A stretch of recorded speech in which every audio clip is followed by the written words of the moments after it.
Good evening and welcome, everybody.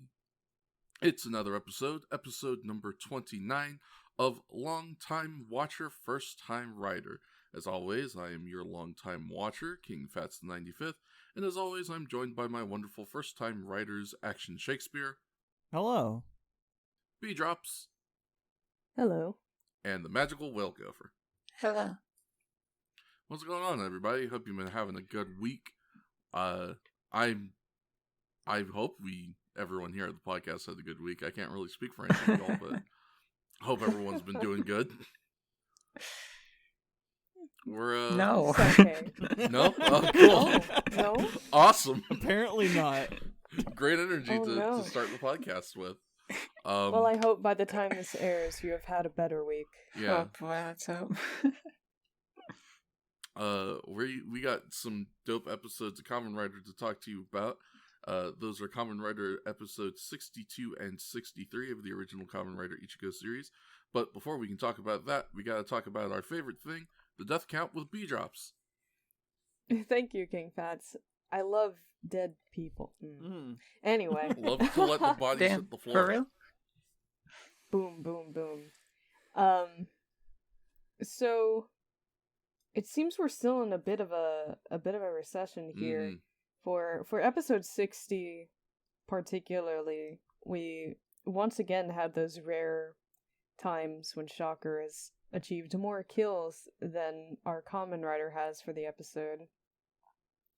And I think I really just completely forgot how lethal Owlman was. Yeah, he did a handful of murders. For sure, and we will be getting to it. I don't mean to jump the horse too much, but I commented during our viewing today for the episodes we'll be discussing in a bit that it feels like they bought some skeleton props and are just really eager to use them, and I think that started with Owlman. Yeah, no, definitely get that. We want to play with our new toy energy. So... Do you got a quick sidebar? Jump the horse? What? Is that common parlance where you're from, B? Is that not valid? Not valid? I have literally never heard jump the horse. Are you... Is it... I think I've heard jump the horse is what... I'm not confusing it with jump the gun. I know that's the more common one. Confusing it with jump the shark? I could have sworn I've heard jump the horse. Are you maybe confusing it with jump the shark? Never in my life heard jump the shark. What? You've never heard jump the shark? No. Wait, what the fuck? What? Where did that come from? It came from Happy Days. So they had an episode where I think it was Fonzie literally jumped over a shark, and then the show started to get terrible. Well, yeah, because ratings were low. How old are all of you? 77. It is like I'm barely old enough to be like aware of Fresh Prince. Yeah, like literally. It is a term people use. Like it's on them damn TV tropes. Like. I don't spend my days on tvtropes.com. I don't know what to tell either, you. But I still do it, B. I don't spend my days watching television that was made before I was born outside of this podcast. I haven't even seen that episode. I have literally never watched an episode of Happy Days. Yeah. I've never seen it. I just know the term jump the shark. And then one day I was like, gee, I wonder where Jump the Shark came from. And I found out it was because the Fonz jumped a shark. I've never gone this path of discovery because I've never heard the phrase, therefore have never been enticed to look up the origin of the... How am I supposed to tell you? How am I supposed to tell you that I've never been exposed to a thing? No, I'm not trying to very you. specific I'm just surprised of unawareness. It just somehow missed you all these years. It's just really surprising. It's such a commonly used term. So I don't want to let's not shame B-Drops further, but I am very curious. But I'm about to do it immediately. No. I want to know where you heard jump the horse. I don't know. Huh. One of those equally phrases. mysterious. You never know where you hear them first. I mean, no, that's fair. Can you all pinpoint to me exactly the exact time you first heard the phrase "jump the shark"? No, I like admittedly Exactly. I couldn't give you the Here's the point that I was about to try and make, is that I can at least give a frame of reference of who I would have heard it from.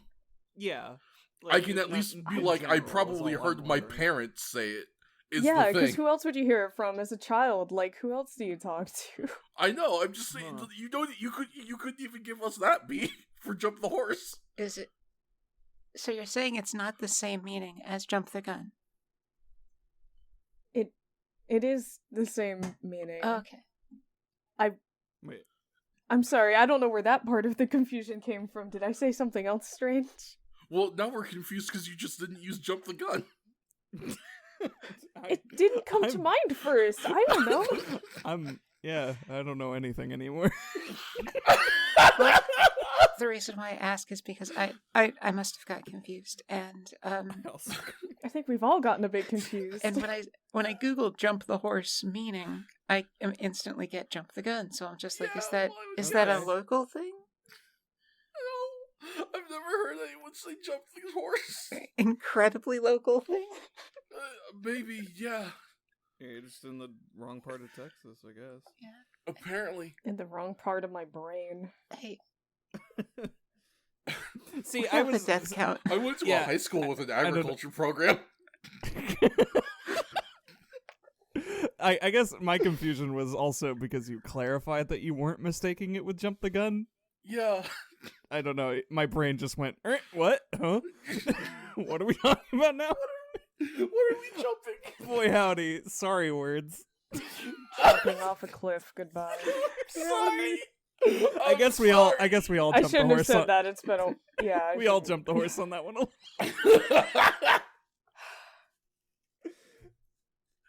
I apologize. I'm so sorry, B-Drops. If I had known, You hypocrite. You tell me to never apologize, and yet. Well, because it was just it was such a weird idiom. I was like, where did that come from? I've never heard "jump the horse" before. I don't know. Maybe I'm just a freak. Maybe I'm just stupid. It to be a fun anecdote. I'm sorry.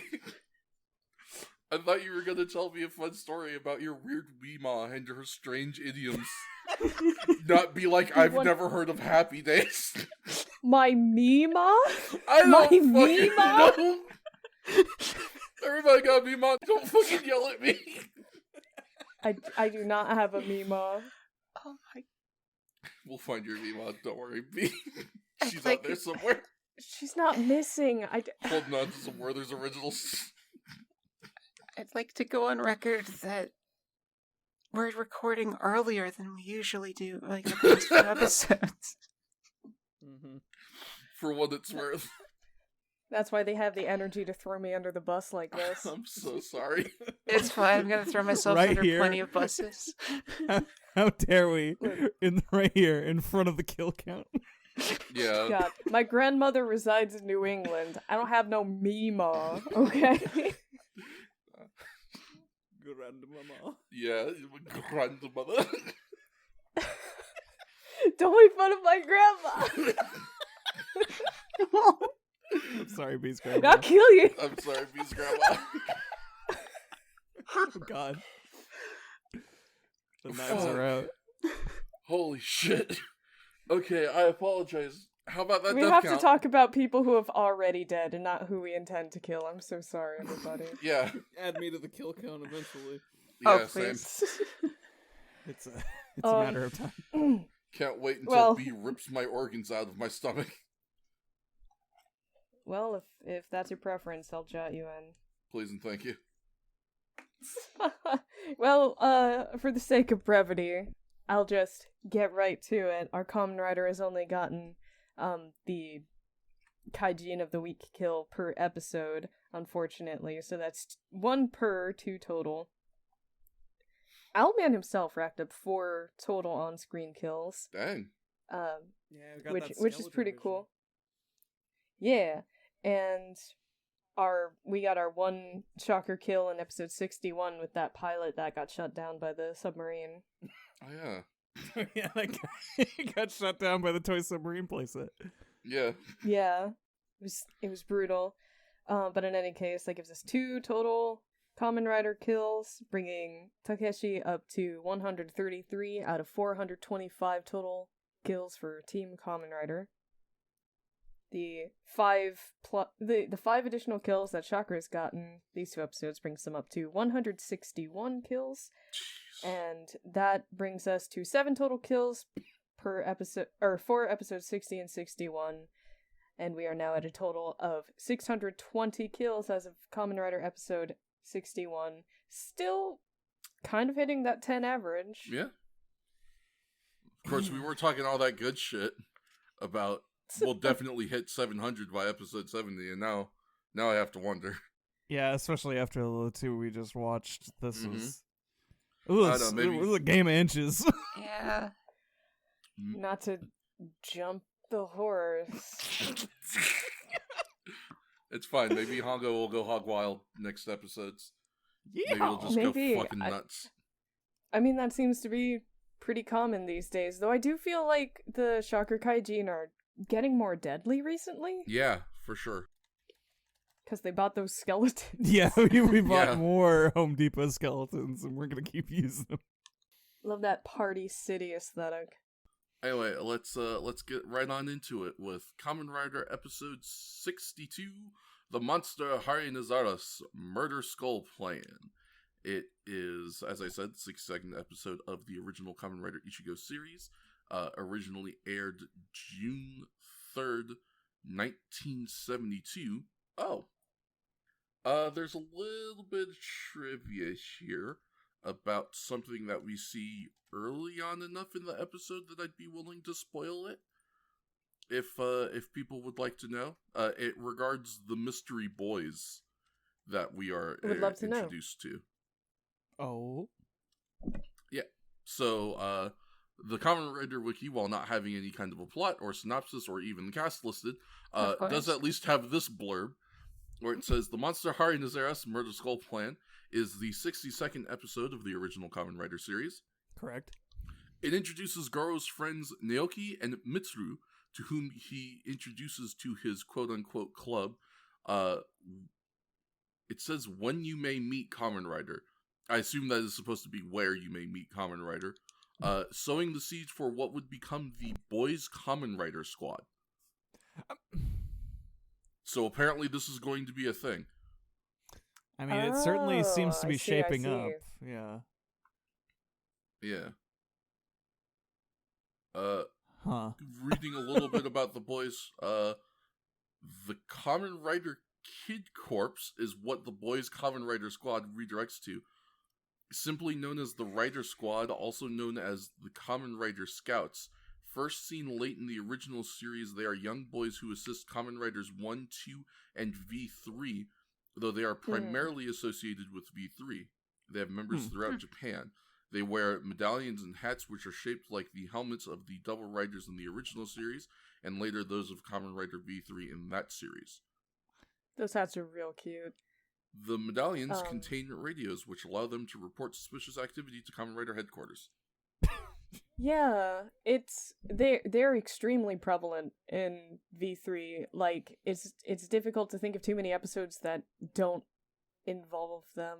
So I'm curious to see what they're like in the first series, because in V3 they're just kind of like already an established thing. By the time V3 is to avoid spoilers of his origin story, I guess, inducted into the ranks of Team Rider. So I didn't really question it, because frankly there's plenty of things in Ichigo that just are never explained. Really? So They're just like that. Yeah. this is just Name one. how it is. Couldn't possibly. Nonsense. Couldn't possibly. Not a single loose thread. I apologize. No, yeah. This show is impeccable. What are you Yeah, I'll talking have you about? know that Ichigo is the best written show of all time. Yeah. Game of Thrones Lit- who? Yeah, literally no plot Don't holes. know her. And they always Breaking do such Bad a good job stole of from introducing Kamen your Rider. new characters. I believe it. I mean, yeah, honestly, that one I do kind of believe. Honestly, at this point, if you tell me anything stole from Kamen Rider, I'll just believe you. It's kind of more of a rite of passage than anything at this point. When you steal from Kamen Rider, you become true media. Exactly. It took Pokemon a while. Yeah, what do you rip off? Kamen Rider, Tolkien. There's got to be other things that everybody rips off at some point. I want to say Sherlock Yu-Gi-Oh's Holmes. Becoming more common, but I don't think it's much of a staple. Yeah, definitely not Yu-Gi-Oh yet, but Yu-Gi-Oh eventually. Evangelion is another one that's getting up there. Mm-hmm. Yeah. Well, it's because all these fucking millennials are making shows now. Yeah. God, who let millennials have rights? Anyway, let's get into the episode, shall we? Episode 62. Okay. Yeah, me? Yeah. Go on. No, it's fine. Are you sure? That was a fucking sound-ass effect that you did. You good? That sound effect was just like my entire week condensed. Sound effect. Oh no, Gopher. The sound effect of B's rights getting taken away. It's fine, I never had them to begin with. Oh, now I'm sad. Don't be sad, it's time for Kamen Rider. You're right. I'm happy again all of a sudden. Yay! I'm so happy I could sing a That's song. The power of Kamen Rider. No. I'm not gonna, but I had to throw the reference in. Anyway, episode 62, it opens as such. The episode opens on a man and a woman walking together at night. Where are they going? The show won't tell us, and it doesn't matter, because they hear a strange noise in the bushes. Then they are attacked by the Shocker Kaijin Hedgehoras, because that's the English name. That's the English translated name that I went with. Hedgehog in it, yeah. He kills the man and the woman and is found by two policemen who he also kills. We then move to the Moto Club where Goro has brought two friends, saying if they spend time there, they will be able to meet Kamen Rider. The boys wake up Tachibana, who is then told by the Rider girls about 4 skeletons they found behind a nearby warehouse. They then hear a strange sound and find themselves under attack by strange needles that seem to be piercing the walls and floor by themselves. They are saved by Hongo, who says he was attacked as well, when Taki arrives to tell them of even more attacks. So yeah, this lady and this dude, they just get murdered. Yeah. That's one thing about this episode really you gotta know. Weird date in the woods. Yeah. Right in the fucking At night. thickets. Where nobody will find your bodies. Yeah. Middle of the night, there's no, there's a single street light that's 100 feet behind them. It's creepy out here. Prime place to do the weird stuff. Prime place to get assaulted, probably. Yeah, like I said, the weird and stuff. Then they do. I especially love that they're just in the thicket in the middle of the night and something rustles. So their first reaction is to stop and to loudly proclaim, "What is that? There's something in the grass." Yeah.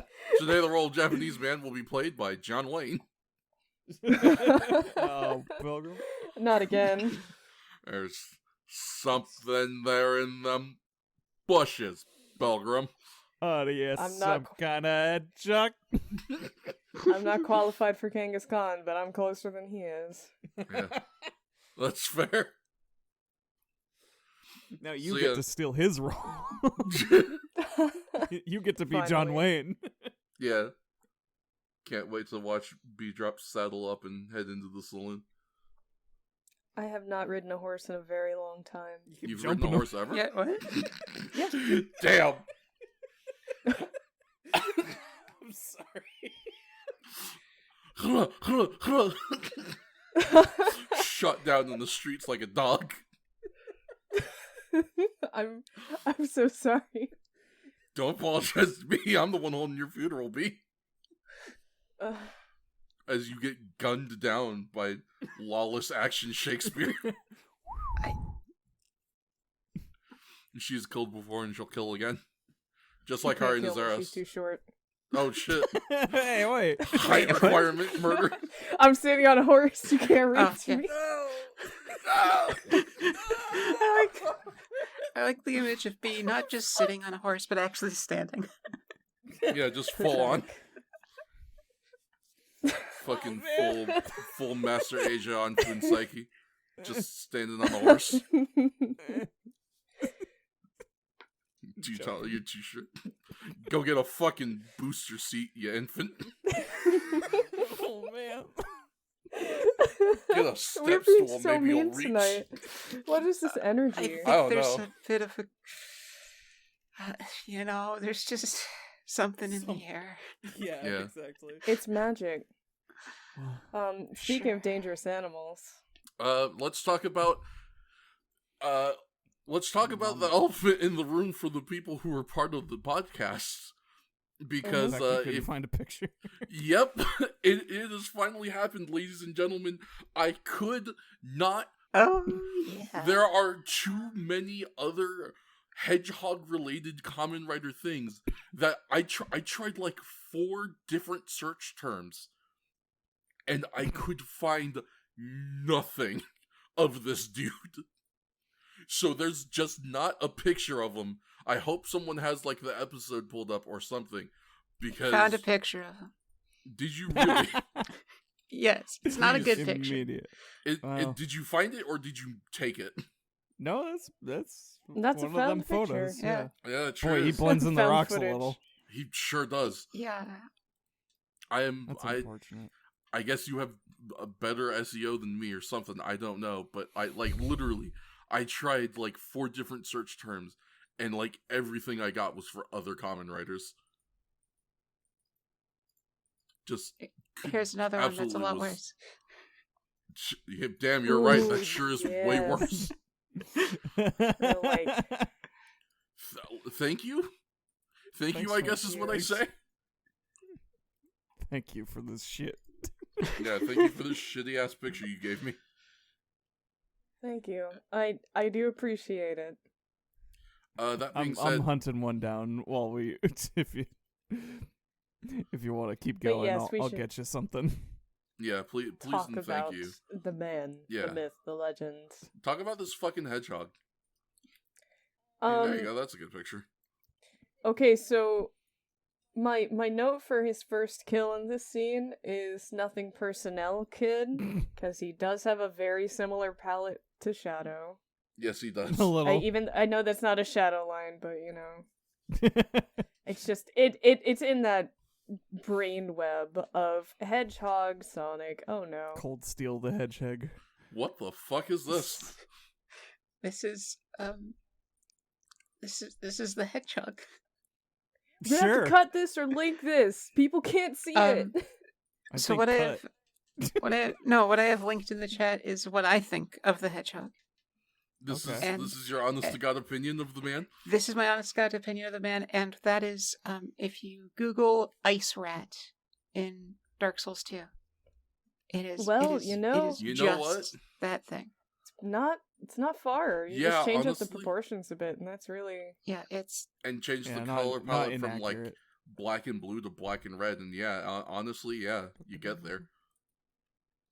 So let us describe this Yeah. enigmatic figure. Tell me about this before spike we ass continue. bitch. Okay, well, first of all, him spiky. Him do be spiky. Not in any particular direction, though. Like, you know, if you looked at an actual, like, spined mammal, like a porcupine or a hedgehog, Mm. it has a sensible direction to its spines. This guy's kind of just, like, covered. He's like an anemone. Or like an urchin. Or Yeah. wretched urchin. Yeah, no, that's you're spitting facts. Yeah, true. He's got a real okay, so like the silhouette of his head looks a lot like Wolverine. A Not little the bit. animal, but like the hero. Yeah. He's got like this Fuck. fur cheeks though. He's got like these massive cotton balls Yeah. on his Puffy cheeks. cheeks. yeah, Big like, old And scroll he's got cheeks. a beaver mouth. God, he does, yeah. Straight up. when a squirrel eats a bunch of stuff Yeah. and stores it in its mouth. It's just like that. Real rat bastard energy on his face. Except the Bat cheeks are bastard. made of cotton balls. Yeah. He's got such brown cheeks. Double He's cheeked saving up. up for the winter. Like a hamster. Yeah. He ate too many sunflower seeds. Storing them in the pouches for later. Yeah. Crumb, crumb, crumb, crumb. Yeah, crumb. We got yeah, go ahead. we got one of the weird Gwippas this time around. Oh yeah, Yes, the one weird hand. He has Yeah. a weird. I don't understand why It's he hard has to a weird tell. Gwippa. Is Yeah, the thing. Yeah, I just don't know. Asymmetry, I guess, for For the fun. suit. Is- Yeah. Yeah, I guess it was Because really hedgehog dig, baby. just I to don't know. do because like Wait a second. they absolutely could have gotten away with him just having two normal Gwippas, and also the monster in the next episode has two normal Gwippas. Is I'm curious if this is a reused asset of the worm suit. And Oh my god. and that sounds a little crazy, but The arms, though. well, I can there's see it. there's the arms, but more importantly, on the side, Yeah, he's got a big He's gaping got hole the- that's covered got in the- cotton. yeah, just the cotton hole, Yeah, it's thing. the same material as the cheeks. and it's Yeah, That and, is a and his very good weird point. Gwippa is like the same as Worm Man's Yeah. weird Gwippa too, except they put like claws on it. This might It- actually be the worm suit repurposed. like It's a lot of difficult to work. see, but there's also segments in the arms as Mm. well. It's a good job repurposing it. Yeah, though. Like, for it's sure. Quite difficult to tell. Yeah. Like, it wasn't until Gopher actually said something that I even had the thought, like, during the episode, I was just like, man, this sure is the suit. Like there's so much stuff. Well, looking again back at the Worm Man, there's a lot of plating on it, so they kind of used the base again, but the hole goes up a bit further, about to the edge of the armpit, rather than just like under the chest. But I still think there's at least the same design philosophy of it. At the very least, yeah.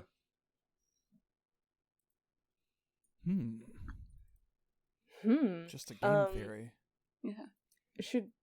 We should mention what he sounds like too. Well, there's two answers to this question. Yes, there are.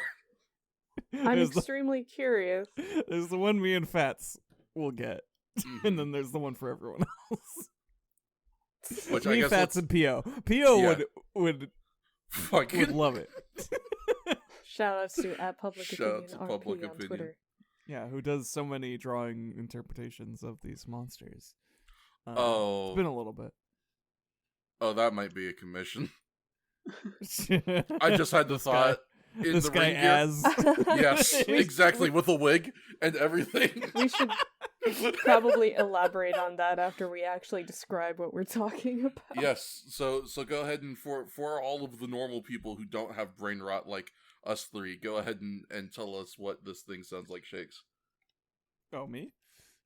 Well, you're the one who had the two options.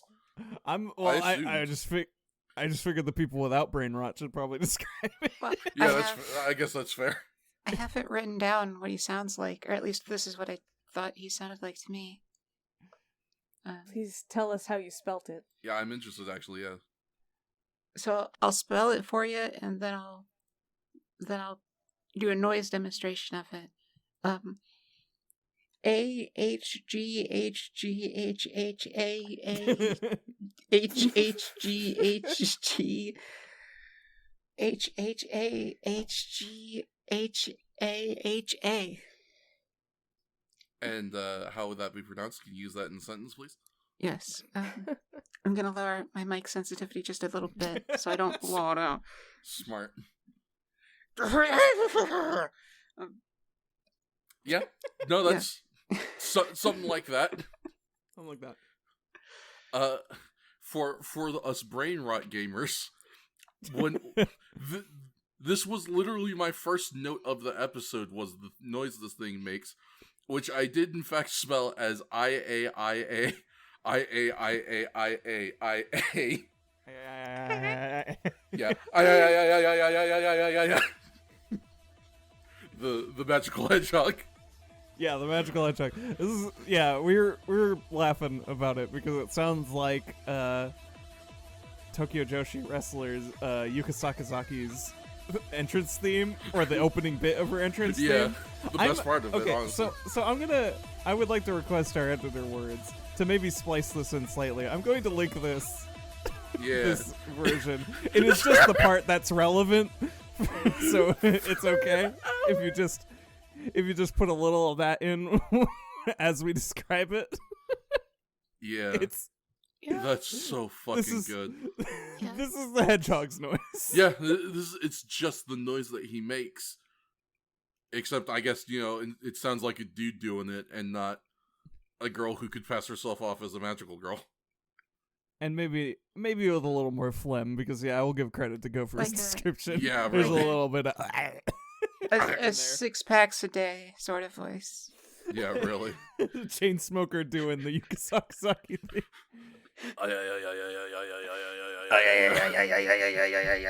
Yeah, I mean, there it is. Shit. Yeah. You gotta gurgle it in the back a little bit. Yuka Sakazaki is very cool, and everybody should watch her wrestling. Yeah, everybody watch Yuka Sakazaki do that thing where she is the smallest, buffest girl I have ever seen, except for maybe fucking, what's her face? Shoko Nakajima. Yeah. Yeah. She's Those so two small, are tiny they're and so so small powerful. And they're so buff. It's insane how both small and buff they are. I think I've seen like one match of them, and yeah, that's true. See, we have Gopher to attest. This is why you should watch wrestling with us, B. I would enjoy it if I get the opportunity. Slowly indoctrinating all of Yes. You will be baptized in the beer of Stone Cold. Don't they? Oh, yeah. Oh, hell yeah. Lariat. Oh, trap. I will immediately go into that if you don't stop me. No, I know. But yeah. Yeah, this dude, I get back to the actual description of this beast. Yeah. Please go ahead. Oh, well, okay, so he has like I believe we covered that it's kind of like Worm Man with the segmented stuff. Mm-hmm. I love the design blends quite well. Yeah. Cuz it works like armor, right? Like with the under clothing that you would have with armor. And so the segmented pieces are all black with these kind of dark red under pieces for the actual moving suit. It's nice. It works for Shadow for a reason. Yeah, black and red is a good combination. It's one of those color combinations that just kind of works. Like, black, red, black, gold, blue and silver. Complementary colors. Yeah. Black's just good. It's always fashionable. Kamen Rider Black? Fashionable. I see you. Yeah. Yeah. Black RX, it's weird that you're green. Right? Strong Dick Black? I know you. Out here doing backflips. More like black flips. Bars. Watch Soul, everybody. Anyway. Are there more comments that we want to make about Harry Nazaras and the way he looks? I feel like we've done him his due diligence. Just one, actually. We've mentioned the spikes, but I think the quality of spikes is very much kind of that Mad Max, just rudimentary, just stab a thing on a thing and call it good. Yeah. Which is kind of his attack style, too. Yeah, really. For sure. It certainly fits. It's just, it's grimy, and I like that. Well, I mean, this is grungy. Yeah, this is definitely back in Kamen Rider's grungy days, as it were. So, certainly stands to reason. The crunch phase. Kamen Rider. Kamen Rider Nirvana. There you go. I'd pay money to see that. Huh. And also, that's just a good name for a writer, actually. I like that this dude they definitely are applying more anime logic kind of stuff with him, and like the amount of missiles he is able to just shoot out at any given moment, which is a lot of fun. I guess I'm slightly getting it. You described it in the synopsis, but yeah, they have that like very early on in an episode, him attacking the club. Yeah. And yeah, they just go ballistic with the amount of spikes that start coming through the walls. They had fun with this bit, I feel like. And I think it shows. I certainly really enjoyed watching it. It was really neat. I kind of had a note about this as well. It really felt like, just for a little bit, kind of going back to those early Kamen Rider kind of pseudo horror feels. This scene was very reminiscent of that, and it was I thought it was neat. They got spooky with it. Yeah, they did. They were fucking around with the lights and everything. It was great. It was reminded me of, was it the Ant Queen one? Where they, I think so, were besieged by like 1 million ants at the Moto Club? Oh yeah. And were trying to burn them? Yeah, Alchemedes, yeah. Yeah, Alchemedes. Yeah, and then she busts the door in and she goes, it was great. Yeah, like that kind of weird style of attack on the base. Haven't seen it in a bit, and it was nice to see again. I would, as much as I want Tachibana and the Moto Club folks to be safe, I would appreciate more attacks on the Moto Club. I'll say it. It's a fun set piece that I kind of wish we did more with. That's actually like something I've noticed is, as time has gone on, we have used the Moto Club as a setting like less and less. Like, the Moto Club was always usually generally focused on that one like break room or whatever it is in the back. But nowadays it seems like that's pretty much the only room we use. Whereas at least in the earlier days, we would use other parts of the Moto Club for other stuff. Yeah. Like the garage and the and Tachibana's office and stuff. And the inexplicable radio room. Yeah. Where we can watch What's-Her-Face eat fucking crackers on the goddamn radio. I still remember that. It's okay, she's been punished for her sins. Good. Somehow. I think the lack of the Rider Club, or the Racing Club, is kind of emblematic of how the episodes so far have been structured.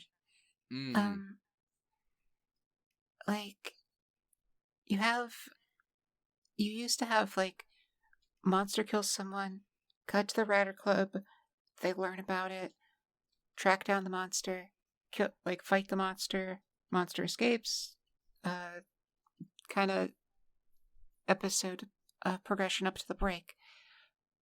But now it's just like monster kills someone, Hongo shows up, they fight break. Yeah. There's been a good amount of that. Yeah, it's so weird. We're returning a little more back to classic form in these two episodes, and like also I feel like they're almost, I can't guess this for sure because the next episodes could change everything, because that's just how it is with Ichigo. But like, I don't know, it felt like they were trying to build up the Moto Club as like a tangible location with activities more in 62 and 63. Yeah. Like, especially in the next episode, like, they were like, oh, right, Hongo races. Yeah, they remember that. They were like, he's one of the motorcycle right. men. He's one of the moto boys. Him do a motorcycle race on occasion. The original Moto Boy. And I was like, shit, dog, he sure does. I don't know, Moto.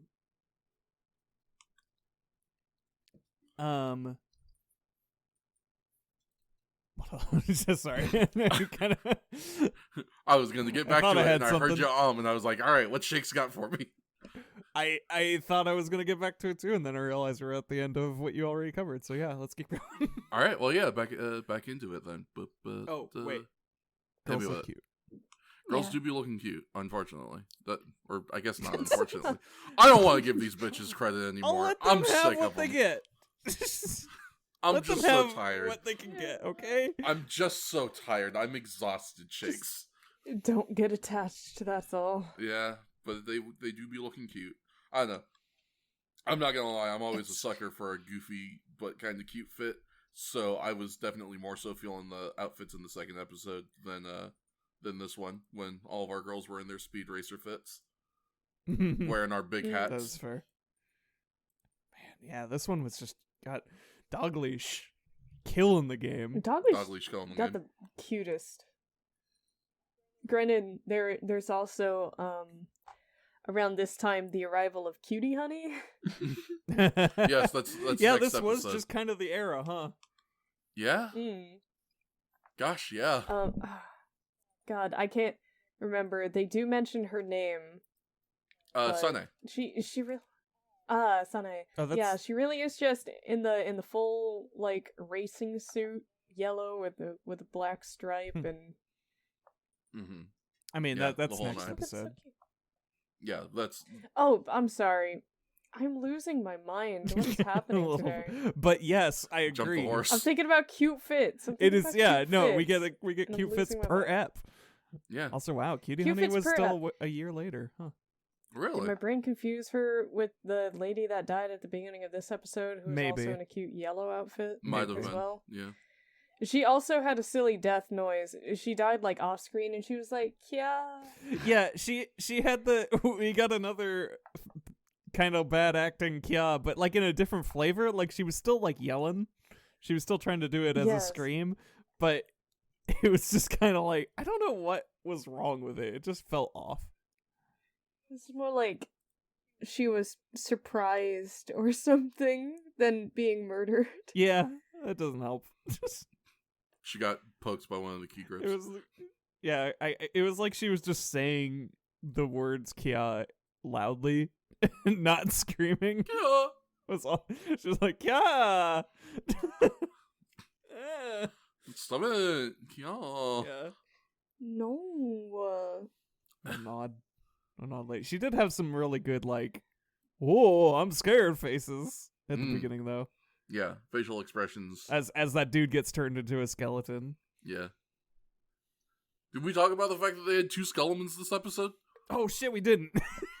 Yeah, they had Oh, 2 we doubled small our budget. skeletons.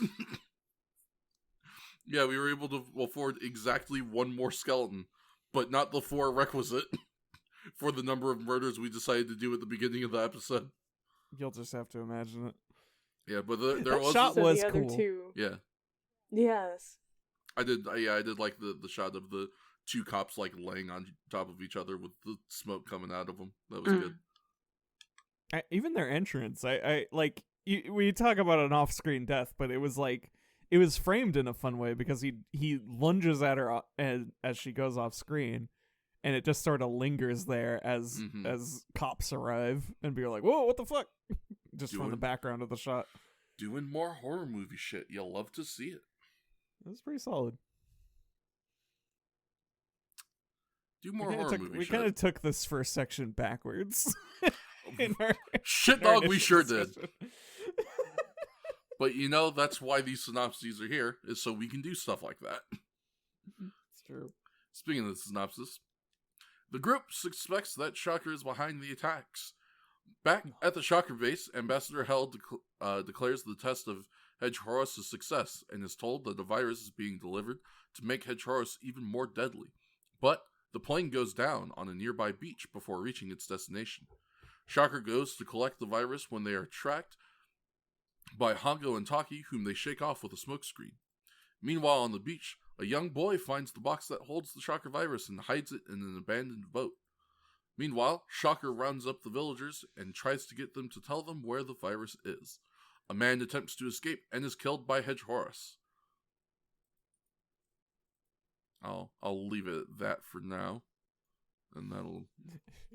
A death scene I feel a little bad at laughing at because the lady sold it. Yeah, no, for sure. The lady sold it, the dude sold it pretty Yeah. well too. It's just like... It was... They fucking blew him up!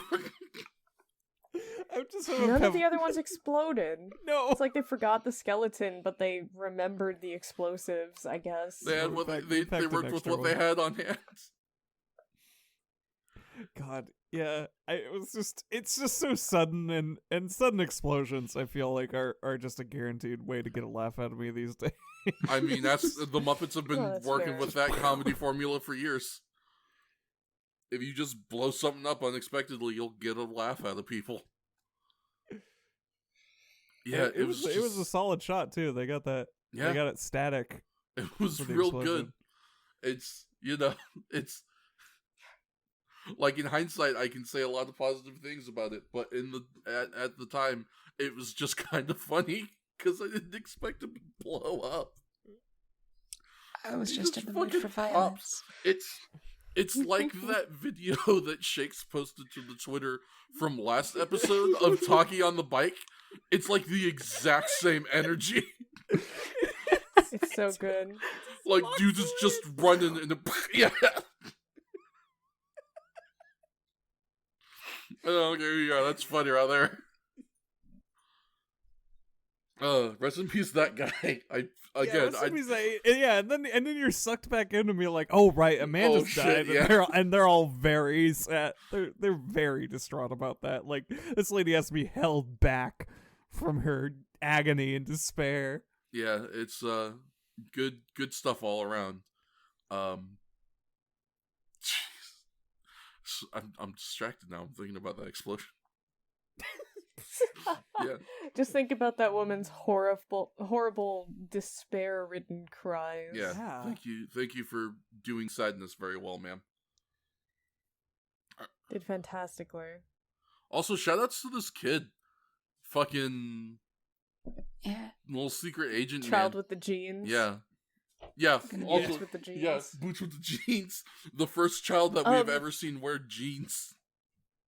Yeah, for just for clarification, if you have not been watching Kamen Rider along with us while listening to our podcast, which just if you haven't, as why? part of the fashion, please do check it out sometime. But in any case, as was typical of the fashion of the time, all of the boys in this show appear wearing shorts, like every single one of them. And I sincerely think this is the first time we've seen one wearing pants outside of scenes where they're dressed uniquely for the weather, like when they're skiing. Mm-hmm. Yeah. Also, I wanna. I guess I'd knock it up to the. I don't know if that's the right term phrase. Anyways, chalk it up to the. It's kind of like a little like country town, like. We're in kind of like the rural area or whatever. I don't know, or I guess the fisherman area, but it's felt like kind of bumpkins. No, yeah, definitely kind of countryside at least, you know. Backwater. Yeah. Literally. But yeah, I don't know. Maybe that was, they're just kind of kicking it. Yeah, kicking it old school. They weren't concerned about those fast Tokyo fashions. They dressed for, I can't even think of the word right now. They're dressed for working. Yeah, exactly. They're modern living. Utility, that's it. They dress for utility. Yeah. They need clothes that are comfortable and easy to work in, like shorts. Anyway, so let's start this fucking Pokemon battle. Also, I like that he finds the box on the beach and is immediately like, that's going in the secret hiding place.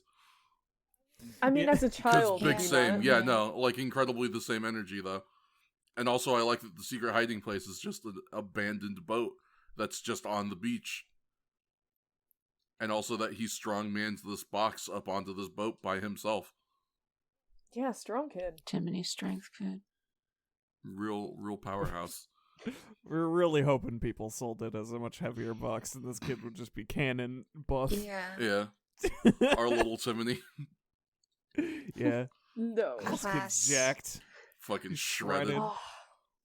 No. Alas, unlike that episode in Seinfeld where the actor of Kramer insisted to carry an actual air conditioner for the entire thing, they probably just painted a cardboard box. Yeah, they probably just painted it. Oh, surely, but...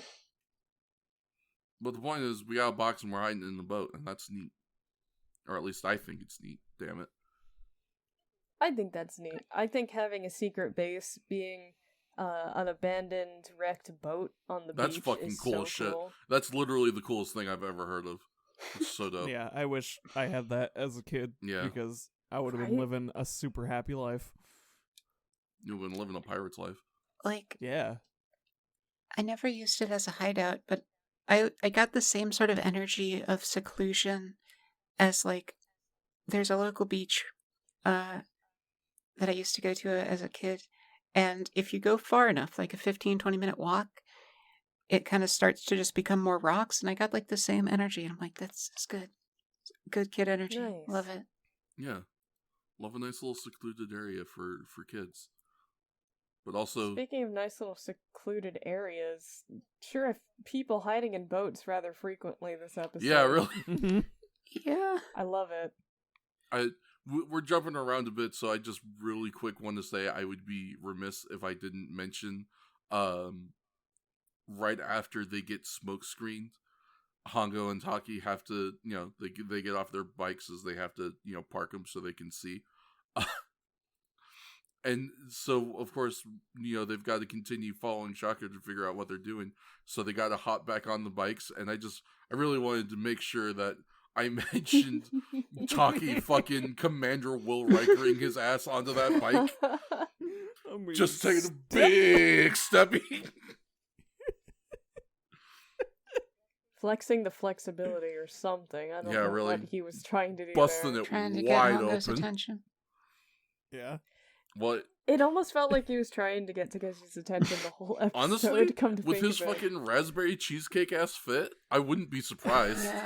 Yeah. Let's talk about the raspberry cheesecake fit. We can't just drop a name like that and just leave it. Looking like a snake. He really was. Okay, I mean, this dude's wearing like a raspberry pink shirt under. It's a. Oh, go ahead, please. If you've got a better color. Sorry, it's a turtleneck. Oh, and God, it yeah, is. it is.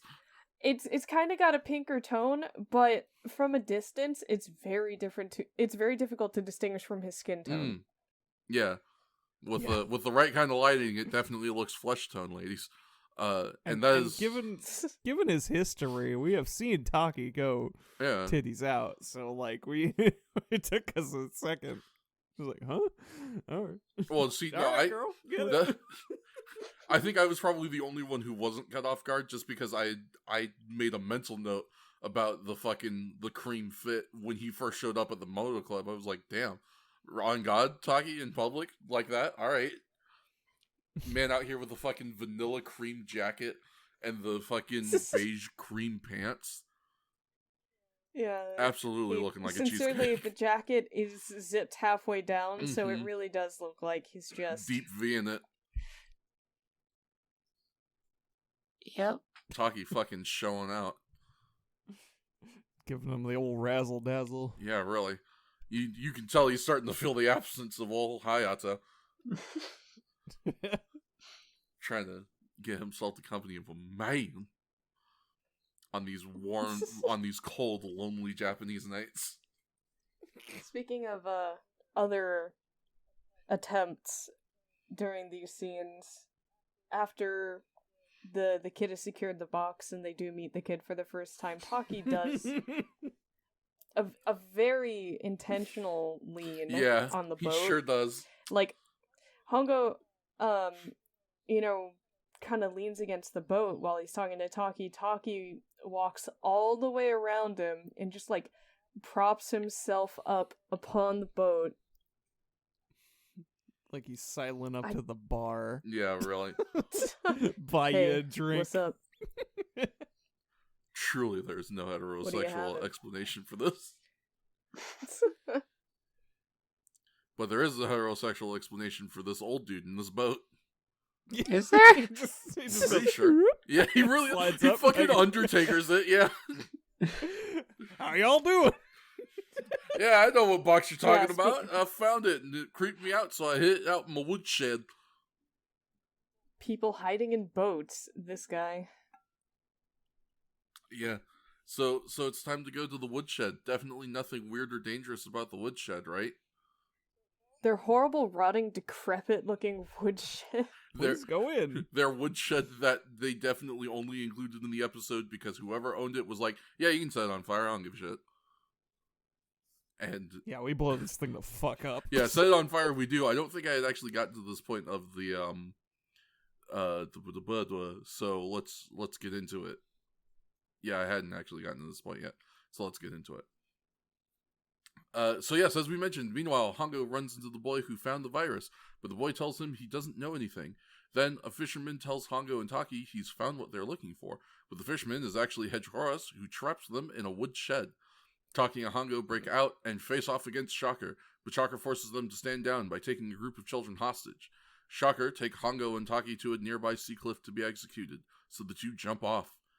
Afterwards, Hedge Horus shows the parents of the village he has the children tied up to be drowned.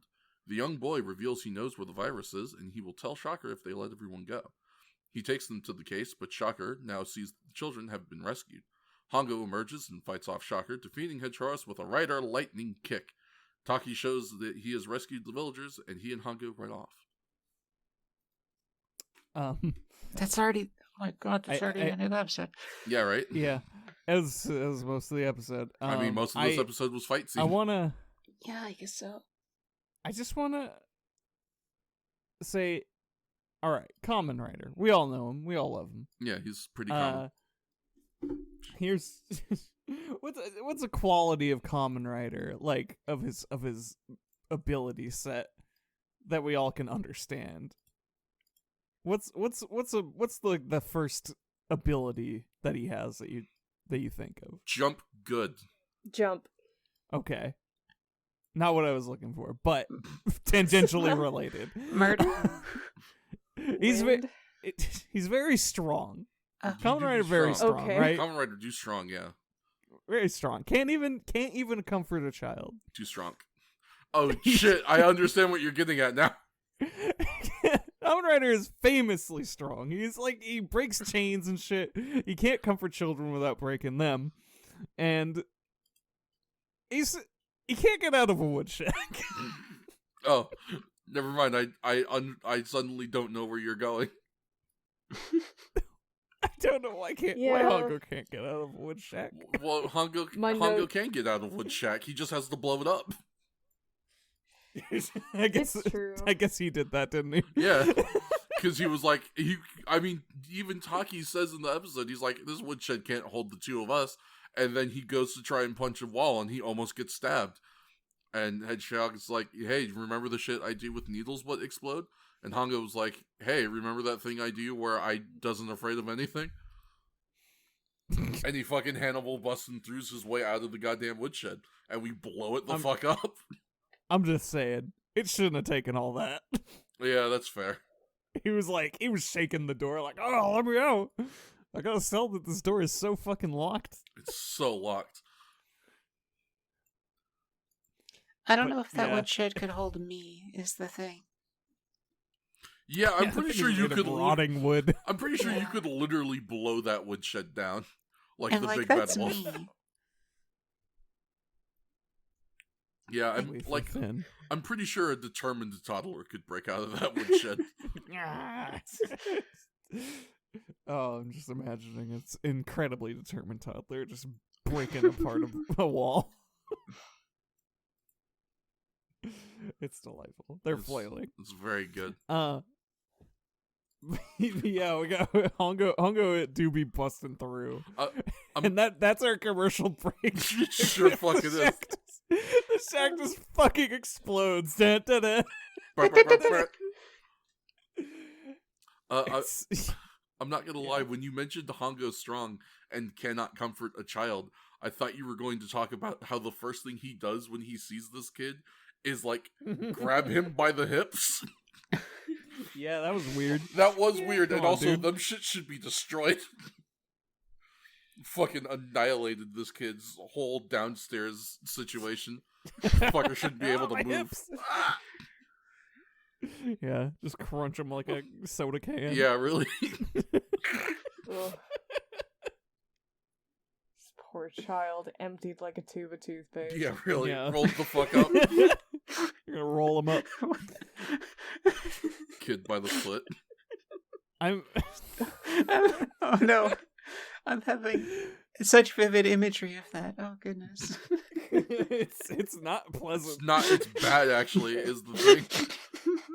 Earn your cheeseburgers today. Delicious. Hongo's gonna be earning an entire McDonald's. Yeah, really. with the way he can handle them.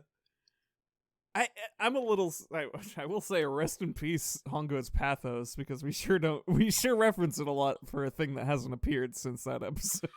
Yeah, really. Sad. Yeah. I miss Takeshi Hongo transhumanism hours. That was a thing that I wish we had gotten back to. It was just so surprising that the very first Kamen Rider introduced that sort of deeper concept to itself and made it all the more disappointing how it abandoned it in its own show. Yeah. Like in the same series. At the very least, at least other Kamen Riders, carrying on the torch in at least some way. I mentioned this near the end of episode 2, but it's pretty universal as a note, is I'm really disappointed when we had stuff like that, because we don't have the pathos, we don't have the Rider Girls being useful in the slightest. We don't have even the personalized Shocker agents anymore. And like, not only just with the mooks, which are, the skeleton, but also just like the hedgehog is I want to say the closest we've got from it in a while, where it's like they use their branding to fight like that animal. It's definitely been a bit since we've done that one. Like, they just kind of don't have as much of an identity anymore, and I'm really sad about that, because it started so strong. Yeah, it is definitely very disappointing. I don't know. Yeah, it's like there were so many things that this show did that were so cool that it just like doesn't do anymore, and I don't know why, and it kind of supremely sucks. I'm just going to assume that it was all unexpected audience reception. Like, I very much think we were all right thinking that the original iteration of the show was intended for a bit of an older audience, maybe like a pre-teen boy audience, somewhere around there, maybe. But I can very much understand that if the show became more popular with like 10-year-olds and younger, that perhaps there would be like, maybe having our hero not being capable of being a child or a friend to children is not good. Yeah, probably not the direction you want to take your show. Hey kids, given... it's your hero, Kamen Rider. If you ever meet him, he'll break your limbs when you give him a hug. Don't touch him. Yeah, That's don't great, touch him. Yeah. I appreciate that. Well, yeah, but... Listen, I understand, but the thing you have to understand is that we're freaks. Yeah. There's a reason you're on this podcast with this group of people. Damn. Certified freaks. 8 days a week. Yeah, we are all the big bad booty daddy. We're all big bad booty daddies now. Yeah.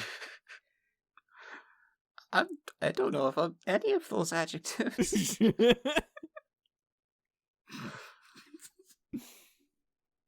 We're all big bad booty daddies now.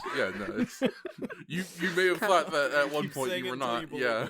Kamen Rider and the Big Bad Booty Daddies. Yeah. My favorite That's ska the band. podcast name. Rebranding. Stupid. Oh, yeah, I'm going to write that down, actually. For reasons. Very fair. Anyways, what? What? There's, now that I'm thinking about it, there's definitely a separation of the fights, but man, if you're not, like, thinking about it beat by beat, it does feel like post-Shack explosion is just one elongated fight. Yeah. but it is broken up. It is broken up for a moment in maybe one of the funnier ways. At least to me, because we get this minor fight after they blow up the shack and then appear 50 feet away from it, casually riding in them. Yeah. On the same bike. Mind you. Yeah. Oh yeah. The raspberry Double cheesecake fit worked. Mm-hmm. Good job, Taki. Yeah, you better hold on to my waist so you don't fall off. Right. Oh. You gotta be careful. Hold on tight, okay. which is a great way to enter an action scene. It's some sort of action scene. Yeah, really. But yeah, then they have this whole yeah, there's action. We're getting some action. There's this. I forget what even gets them to this point, but they're back to the edge of a cliff. Back at it again. Oh wait, yeah, no, he threatens the villagers. Right? This is after he threatens the kids. He's like, you better stand the fuck back, or I'm gonna murder these fucking kids.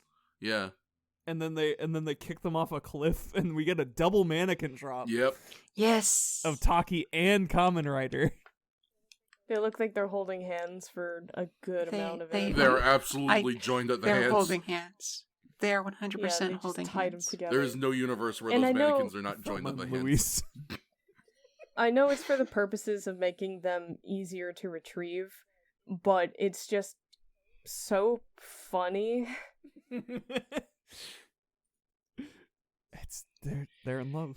Yeah. That's all you can say. It's so gay and dramatic. It's so gay and it's so dramatic, and that's really why we watch Kamen Rider. Yeah. Really, yes. It's for the gay drama. And then I shouted at the screen, "There's no way Kamen Rider could have survived this." And then the guy on the screen said, "There's no way Kamen Rider could have survived that." The comedic because timing. Shakes is a clairvoyant. Yeah, for real. I just tuned in to the show. Yeah. Using her Hamon and she doesn't even know it. Man. Absolutely outstanding. I don't go here. But yeah. Anyway, let's go torture the village people. Yeah, it's time to torture the villagers. Pretty much. This kid who I'm plays sorry, did we ever mention that the box has a deadly virus in it? Did we say that? I think we did. I don't know if Shocker did. We mentioned it about as much as the show did, I think. They did initially when the plane went down. I mean, I bring it up a bunch in the synopsis, so, join the Patreon so you can read the synopsis and see how much I talk about the virus. Okay. I'm sorry, I just suddenly couldn't recall if we ever specified that the box they were seeking is a deadly virus, and I think we should remember that. Anyway. No, yeah, it's good that you point that out. That is an important detail for something that happens later. Fuck, shit, dude, it sure is. What the fuck is this show? Please, kind viewer, remember that this box contains a deadly virus to make the hedgehog even more deadly. Bro, this virus is so deadly. The virus is described as being capable of melting humans. Which, I mean, bro, you got human meltitis? But, it just does it better, I guess. Yeah. Just does it more better. It'll dissolve the skeleton as well. Oh, now we're talking. Yeah. There you go. Yeah. Just turns you into a fucking so we don't juice. have to buy more skeletons.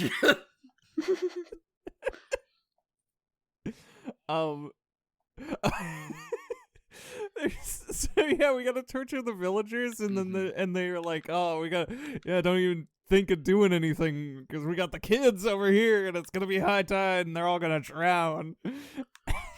And we have maybe, I don't know what, like 8 kids. Okay, we're doing it. We're putting another child actor on blast. I'm here for this. Yeah, I fucking am. Get his ass. Because it pans through 8 of these kids, and 6 of them are going like, "Ah, no, help us!" And then the 2 at the end are just like, "Oh." They're having anything. Fucking they're not feeling it. Didn't even try. Like, my guy, you just, like, are on around. Kamen Rider. On God, this is how you end your career so early on Kamen Rider. They're just here for the bananas. Like, really? Yeah, honestly, they have a pile of them like Donkey Kong, and they just unleash the children upon it. What are kids like? Bananas. Go get them. That's the only interest kids have. Yeah, I mean, what do kids like? Kids like shorts, It's like my favorite Shorts? Ghibli movie. It listed the children's likes. Ponyo like shorts. Ponyo like bananas. Ponyo like ham. Banana. Ponyo like Kamen Rider. Revolution.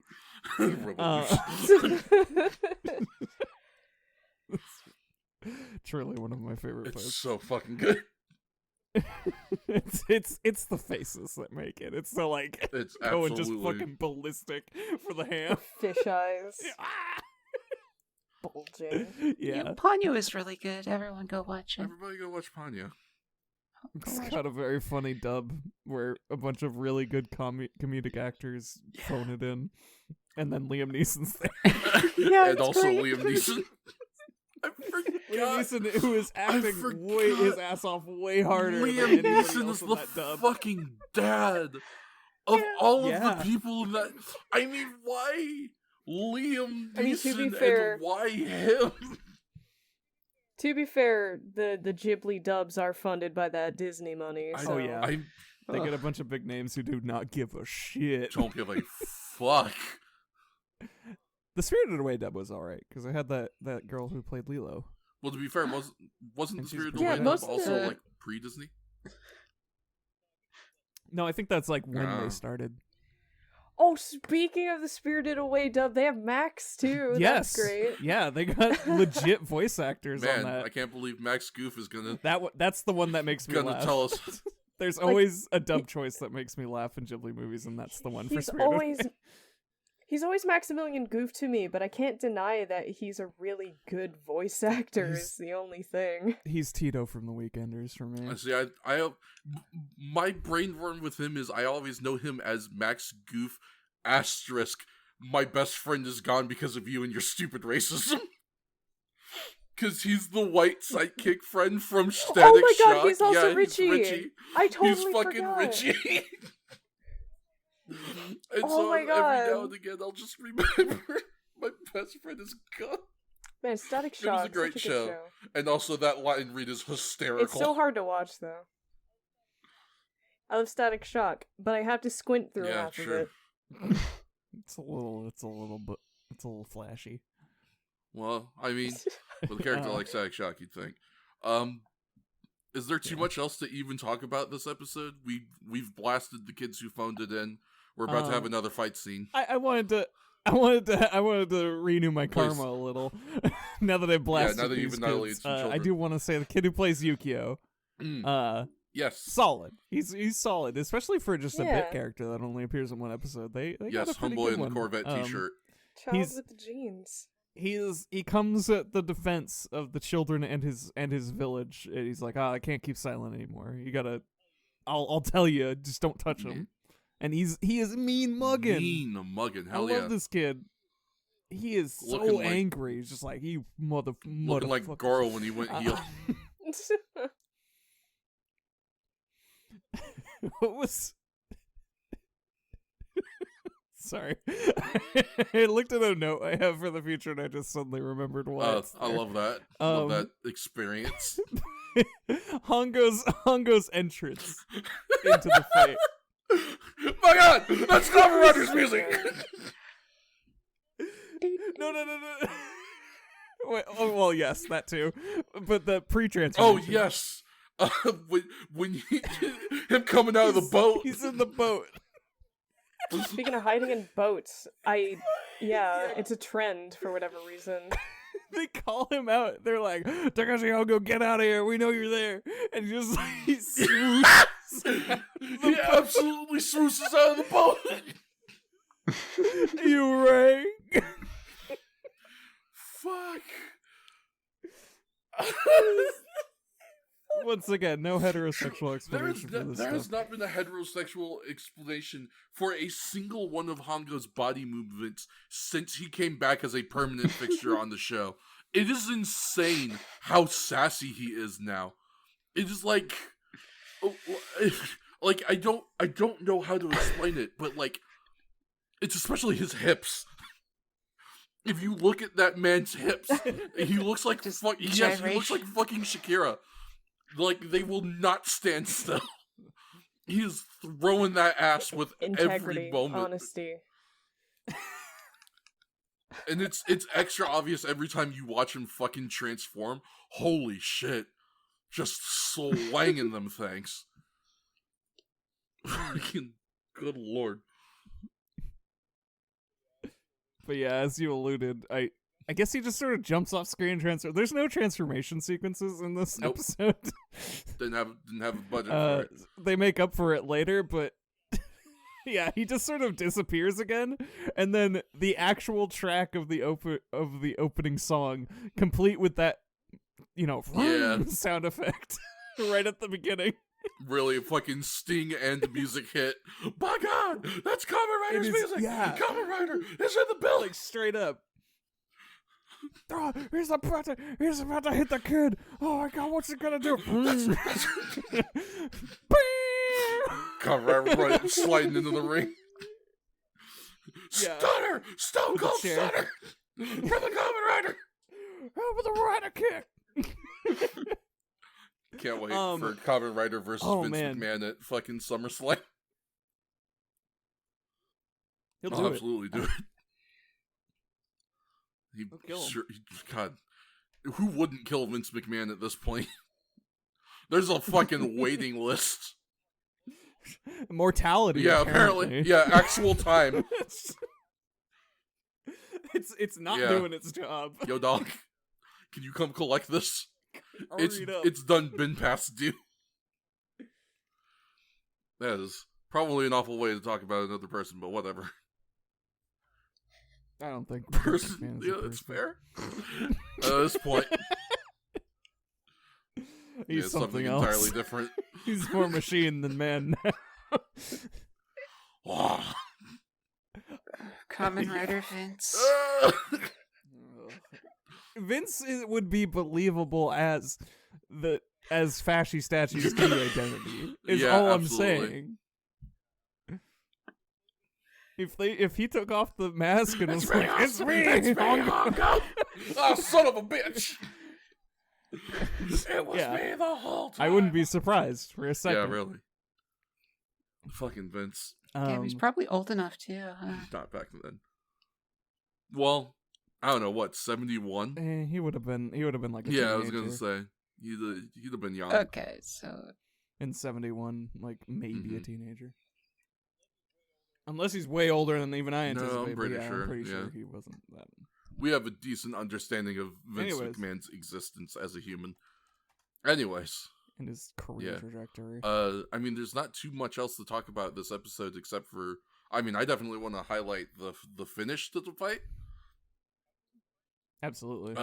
We fucking brought back the Rider lightning kick, which is, that was one of the ones we've specifically highlighted whenever we talked about like stuff not returning for weird reasons.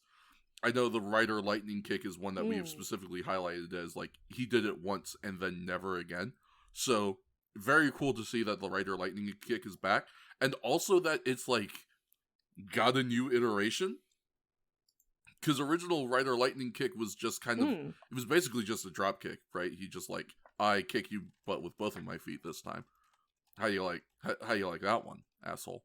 And now in this one, he has peered into the future and figured out the secret to Super Mario 64's most infamous star: wall kicks will work. And he bounces off of the sides of the mountain first, and then he kicks the dude. It's a nice little flourish. Yeah, he gets an extra bounce. Like he's iterating now. I legitimately hope that is the future of the Rider lightning kick, is that it's always presented as him like jumping off a thing kick, because that's a dope way to do it. It's super fucking cool. Yeah. It's also he's forced to use it because for whatever reason the regular Rider kick, like this dude like wakes up and just jumps up to fucking cross counter it like it's Street Fighter 3. It's just like, no, let's go Hongo. Fuck you. Rider moment number 37. Top of you. Yeah, for real. Rider Evo moments. Like it's silly just because they're just like, well, we want to do something. But I appreciate that they are trying to do like new stuff. You know, 'cause, I mean, like we said, he was the trend continues. It's nice to see that A, we're getting new stuff, and B, that we're getting old stuff again. Hell, next episode, just as minor spoiler, we get an old thing and a new thing. So, you know, that is a trend that I'm okay with continuing. That one was to weird. But okay. Well, we were gonna mention like Gopher, I think, immediately pointed it out. But man, that explosion. Yeah. That was a good explosion. For the second time, I want to say, in the series, the other one being like the bush explosion in an episode like 10, 15 episodes ago. It was pretty much seamless. Just real good. Yeah. Yeah, like I just rewatched it right now, and I can see the cut, but boy, were they in position, and yeah, they got it just right, and like even in editing too. Like there's no delay really. That said, the position of the explosion is like 5 feet away from where he lands. Yeah, well, which is unfortunate, but it happens basically as soon as he lands, so whatever. Yeah, sometimes it'd be like that, unfortunately. But it was smooth. Yeah. Like, I blinked and I didn't see the cut. And that is essentially the way that you want it. That's what you love to see. With that being said, it sounds like we've gotten just about all of our comments out for this particular episode, so I don't know. It doesn't... Oh, go ahead. I was just going to say, that doesn't feel right. Right? I feel like there should be more, but limited bits this time. We spent all our bit energy dunking on B-drops at the beginning of the episode. Sorry, B. So this section should be only like half an hour once. Yeah, exactly. It's fine. Maybe I'll spin us on another bit next time. It would be appreciated. Lend us your bit energy, B. What other horrible things can I say completely unironically? I would offer up blast ass, but I'm genuinely you've already done blast ass on your streams.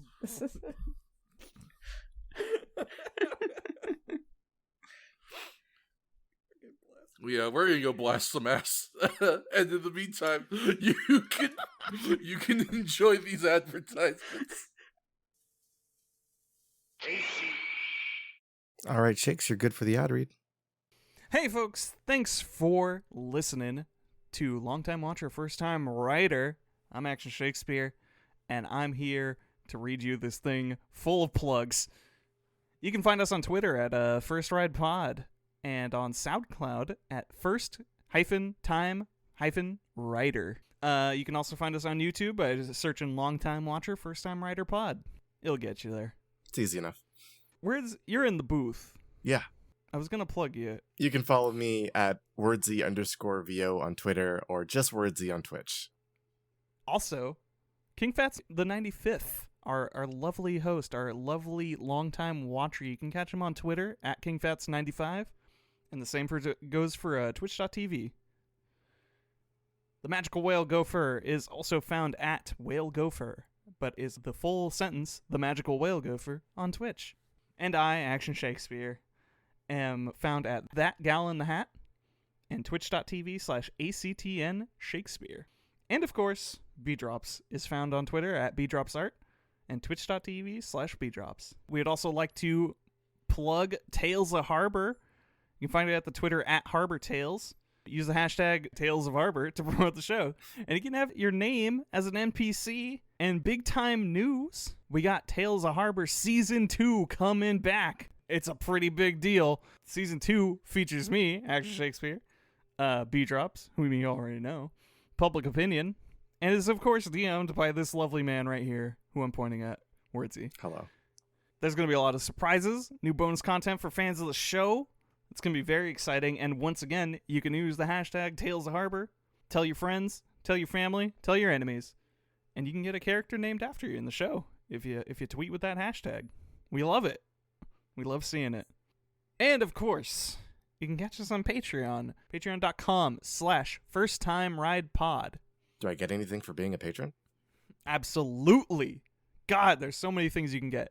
For starters, $2 a month, we'll get you podcast notes. Get all of our little notes on the show. Everything we scream about, handwritten, typed, the works. $5 a month, you get early access to our episodes and a shout out. $10 a month, you get all that stuff talked about in those other 2 tiers. And in addition, you get exclusive voting power on polls for future series that we're going to run, as well as the first time you get $10 a month, you get a special sticker featuring the Kamen Rider. He's pretty cool, but... I know what you're thinking. I like Kamen Rider, but I like the Kaijin more because they're more varied and interesting and shitty. Well, I got a great news for you, and it's called $25 a month. We'll get you all that stuff I described, that sticker for the first time subscribing, and an entire sheet of stickers of all the Shocker Kaijin that we've encountered, drawn by B-Drops and the Magical Whale Gopher. They're very good. They're very good. Is the thing. Am I free? Can I go? Yeah, you're good to go. All right, see ya. I gotta go back to recording. Well, we hope you enjoyed that ad break, and, that brief little break up in the episodes. We certainly enjoyed our little break, and now it's time to get right on back into it with episode number 63. Whoops, that's not episode 63. This is episode 63. Episode 63 of the original Kamen Rider Ichigo series, The Monster Saigang Deadly Auto Race. Original air date was June 10th, 1972. Did I do the air date for the last episode? I don't think I did I? Yes, you did. I did? I think. Okay. And if you... I remember I was gonna make a joke about it being the first episode of Pride Month, and then I didn't. All right. Instead, we just talked about everything that was gay about it anyway. Yeah. Yeah, we don't need a month. We got all year. Truly. Well then, hell yeah, let's get right on into it. The episode opens on Taki and Hongo as they are training for a major upcoming motorcycle race. They mention a strong competitor, Katsumaru, who is hoping to win the race to fix his younger brother's legs. Meanwhile, at Shocker's base, Dr. Death awaits for the arrival of the Kaijin Rhino Gang. When he arrives, Dr. Death orders him to kidnap Katsumaru to get his assistance in taking out Hongo. Rhino Gang kidnaps Katsumaru as we see the Rider girls and Katsumaru's assistant Sane looking after his younger brother in the hospital. Back at Shocker's base, Dr. Death brainwashes Katsumaru into helping them take out Hongo. As Taki and Hongo are finishing practice, Katsumaru asks for a race against Hongo. That's like the first half-ish of the episode. Kinda, yeah. Yeah. Yeah. God, Rhino Gang. It's Yo, all my homies. Rhino Gang. It's just fun. All my to say. homies in Rhino Gang, post up. I have a feeling I know who will. But yeah, we're really getting back to it's racing time. It's time to race. Yeah, it's racing time. Conspicuously missing Goro, but his fucking cronies are here. Yeah. In the new Rider Boys. Girl's like, I got the boys to fill in for me today. I'm going to eat bananas at craft services. Yeah, for We real. are He's deliberately not If thinking you need about me, it. don't. he'll be Yeah, back. truly. He'll be back with his boys. He's the leader. Yeah, of the he'll be pack. back. Yeah, Yeah. exactly. Better be. He's the Hollis of the Rider Boys Squad, or whatever the fuck they're called. I maybe one day we'll also get a name for them because officially they're just two kids who showed up last episode and are in this one too. There's nothing about what we described them as yet. We had names for them last episode, remember? They introduced themselves and everything. But not like as the Rider Boy, you know? Like they aren't doing like their thing. They're just two guys. Yeah, they are knows. definitely just two rotisserie dipshits. They were a lot of yellow. Banana Squad. Yes, Banana Squad rise up. Nana Gang. Yo, Nanner Gang, let's go. I love this guy that Hongo is being a rival to this episode and his tragic ass motivation. Yeah. Right? That does great. not deter Hongo whatsoever from saying he's gonna beat his ass in motorcycle race. Fucking It almost annihilate seems you, to dog. drive him more. Yeah, really. And to be fair, I won't spoil it, but I understand why it would motivate him more to win in the end. But I suppose. But the initial reaction of him just being like, his brother is sick and he wants to earn the money so he can get the medical treatment to help his brother get better. Anyway, I have to go train even harder so I can beat him was I have to make very sure. funny. We better win. I feel like we need to press upon to you, dear listener / viewer. This is more than just as B-Drops has described it as, oh, kid brother is sick and needs treatment to get better. This motherfucker cannot walk. He needs new legs. He needs new goddamn legs. We are talking about an entire change of lifestyle that rides on on his brother winning this motorcycle race. And Hongo was like, God is my witness, nothing will stop me from being number one. Hongo fucking Takeshi, and you will remember me. This is literally fucking Yugi and Joey both entering Duelist Kingdom. And Yeah. Yugi's like, I gotta be the best no matter what. And Joey's like, I have to fix my blind sister. Yeah, right? Come on, Yug. I mean, she's fucking blind. Yeah, I am the she king literally of can't games. see. Literally cannot see. This poor I guess- girl with her degenerative illness, and like, we all know her, we all see her. It's not like Yugi isn't her friend. He just Right. doesn't care.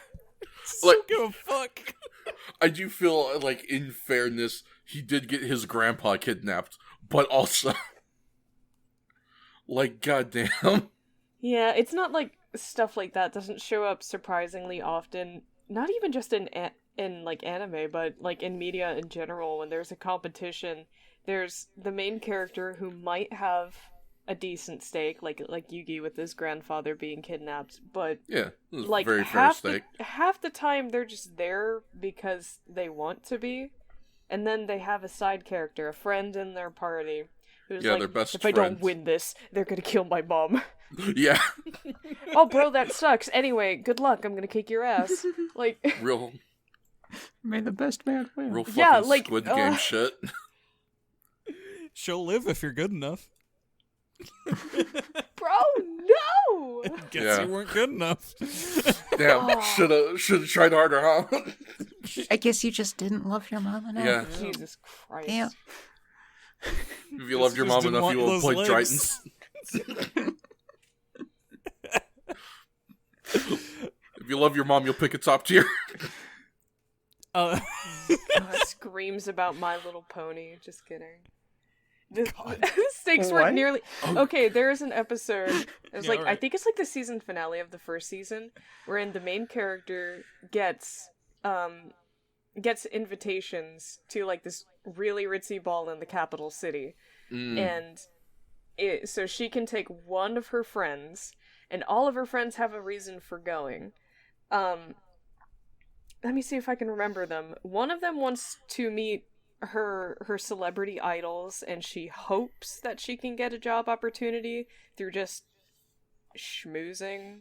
Yeah, being able to show off in network. Yeah, one of them really wants to go to the Palace Garden. One of them also kind of wants to schmooze, smooze, what? Wants to schmooze with the people at the party because she thinks it'd be a good business opportunity. She, wants to design clothes for the elite, whatever. Another one, her livelihood is party throwing. She's a party planner, so she's like, oh, this is the biggest party ever. It could be good for my career to like see this, in much less, I guess, well phrased, mature terms. But that's basically what she's thinking. And the last one is like, oh my god, the barn's breaking down and we need to replace it, and also my grandmother needs a hip replacement surgery, so I want to go there and open a stall and sell goods there. Applejack's So all- life is so yeah. tragic. Applejack's like, oh, Granny Smith needs a new hip. It's gonna be great. I forgot and all she her actually asshole friends legitimately needed a new hip.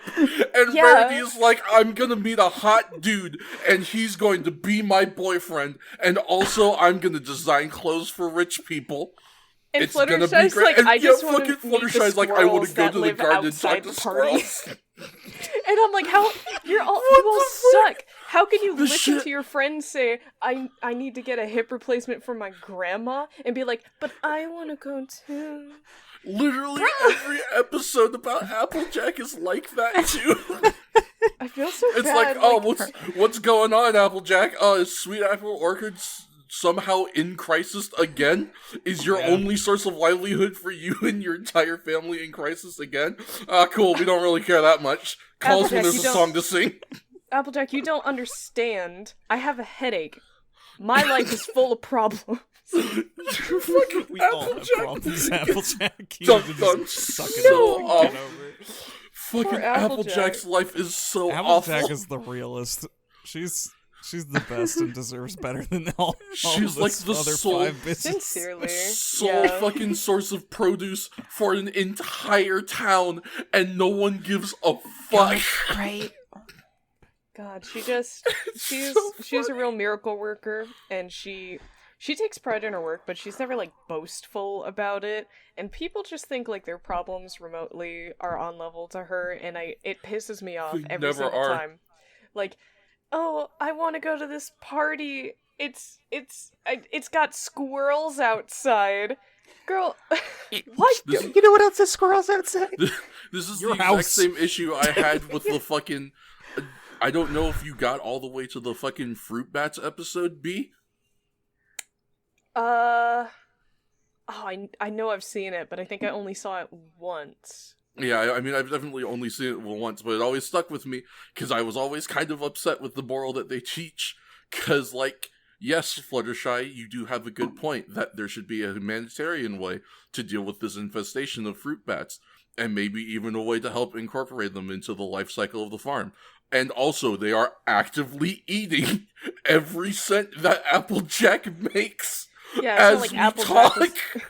Applejack wasn't like pulling out the shotgun. Jeez. Yeah, she was just like, please get these fucking assholes off of my farm. They're eating my livelihood. And These varmints Fluttershy are was like, ruining my farm. no! We have to be good to the animals. I do want to be good to the animals, but I'll they be can't good be to the ruining my animals life. later. That's why I I'm need to asking pay you. rent. I have to feel mortgage like this fucking barn. We love and respect Applejack Oh in this my god. house. Oh Yeah, my in this God. house, absolutely. Anyways. Let's talk about Rhino Gang. Let's talk about Rhino Gang. Let's talk about Rhino Gang. Yeah, we went like Yeah, halfway Rhino Gang. through so we can say everything. Yeah. Okay. Rhino Gang's introduction is very funny to me. It fucking rules. He's introduced like some kind of delinquent character, It super is. right? Fucking Like- the leader of the pack. Yeah, like it starts out Dr. Death is just like hanging out, or, you know, hey, Dr. Death's back. Welcome back, Dr. Death. It's Steve Williams. Yeah. And he's just sort of hanging out, and everyone's like, where's Rhino Gang? That he was supposed to be here like half an hour ago. And he's just like, well, we just gotta wait. We're waiting on Yeah. Rhino Gang. And he shows up. He just he's leader of the packs. He's on a motorcycle. He doesn't have a weird gripper because he has to be riding motorcycles all the time. Yeah. That's just his thing. That's Rhino Gang's thing. Rhino Gang's thing is he motorcycle real good, and he's from Africa, because that's where rhinos happen. Yeah. You know. I'll I'm give like- him that. I am like 95% sure that is the only reason he is from Shocker's Africa quote-unquote branch. I mean, 100%. yeah, I can't think of any other reason. And it's probably just because I watched this last night, but I couldn't stop thinking of the Squirtle Gang from Pokemon. Yo, Squirtle Yeah. Gang. Squirrel Squad. Squirtle Squad. Yeah, Squirtle Squad there. Shout out I'm Squirtle just like, Squad. The original Yo. homies. Yeah. Yeah. And I'm just like, they would be friends, except then the Squirtle Squad realized that Rhino Gang's a fascist and kill him. Yeah, I was gonna say, I hope Probably. Squirtle Squad isn't cool with fascists. That'd be a little fucked up. No They way. fight for the people. Yeah. Yeah. They fight for the family. It's about The family. Squirtle's elbow. That's the fucking Fast and Furious squad of Pokemon right there. Yeah, really. Squirtle Squad. Squirrel Squad. They may not have Mega Stones, but they've got family. Yeah. It's stronger. Those fucking Kamen glasses. Anyways, he comes in and he bowls over some security guard on some random road. And like it's just he's just being such a punk ass. Like I appreciate that the security guard gets a warning about his arrival and puts up the worst possible resistance. Oh, put this barricade down, I guess. Yeah, he gets a phone call from his homie at Gate 3 that's like, hey, something is approaching you at 200 kilometers an hour. Make sure it doesn't get past you. And he's like, I got it. I'm gonna put a barricade down and then stand in front of it. That's gonna work. Oh, I'll stand in front of it and say stop. Yeah, he's gotta. I told him to. He's got it. If he doesn't stop, it's entrapment. But yeah, he just so anyway, sort of that guy barrels gets him fucking down. Yeah. Because he's a rhino, goddammit. Yeah. Hear him roar. Yeah. Yeah. Rhino noise. Yeah, pretty much. Yeah. You got it, actually. Oh. Yeah. Thank you. Thank you for the biologically accurate rhino noise. You're welcome. I forget what happens in between this and their plan for the guy. I mean, he runs the dude over. He shows up at the base. He's like, go kidnap Duder. He goes to kidnap Duder. Oh, yeah. We get the meet return Jumpsuit of Dr. Death's TV programs. Oh, yeah. the rainbow caramel dancing lights. Yeah, Carmel Delson, it's never off when Dr. Death is at the controls. Yeah. He got that 10-hour loop. God. And then we get to meet what's his name? I genuinely forgot what this tragic backstory do. Katsumaru and his hot ass cutie honey looking wife, as B pointed out. Is that supposed to be his wife? I don't know. I put her down as an assistant. Yeah, it is girl that is associated with him. Her name is Sane. She looking cute as hell. Yeah. Yeah. She makes limited appearances, but they stick out. They're good appearances.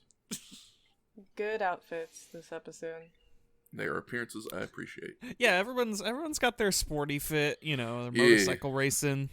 We doing hella big hats like it's Speed Racer, and I appreciate it. Oh, yeah. We have some random person on his crew that I forget if they even got named, but they look straight up like the kid in Speed Racer with the overalls and the hat who hides in his trunk. Whole night. Monkey. It fucking rules. It was great. Nah. But yeah, he gets stopped to be in a quote unquote interview, and then she rides away, and this guy karate chops him, and we get this intense zoom in. Yeah, he karate chops him and looks at hard cam. And it zooms into his fucking pores and his skin.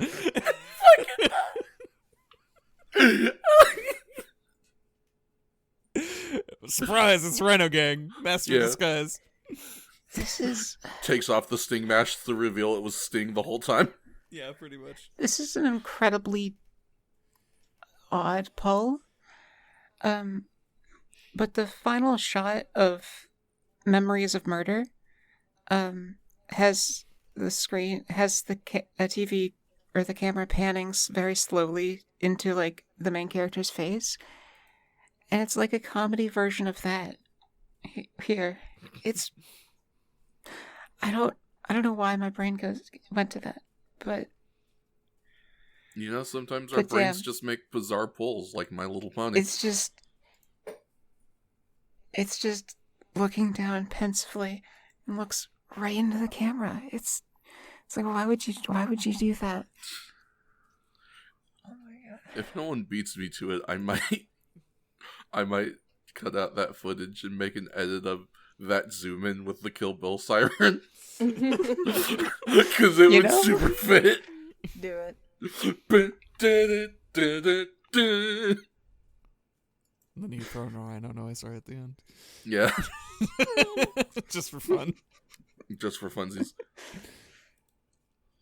Go ahead. we just go straight to Dracula mind control from there? I forgot. No, we stopped long enough to look at Cripple Brother, and all the Rider girls are there looking like toy dolls. Yeah, they sure do.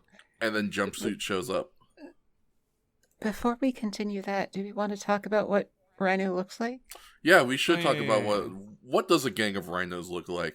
Well, for one thing, surprisingly, it's just one dude.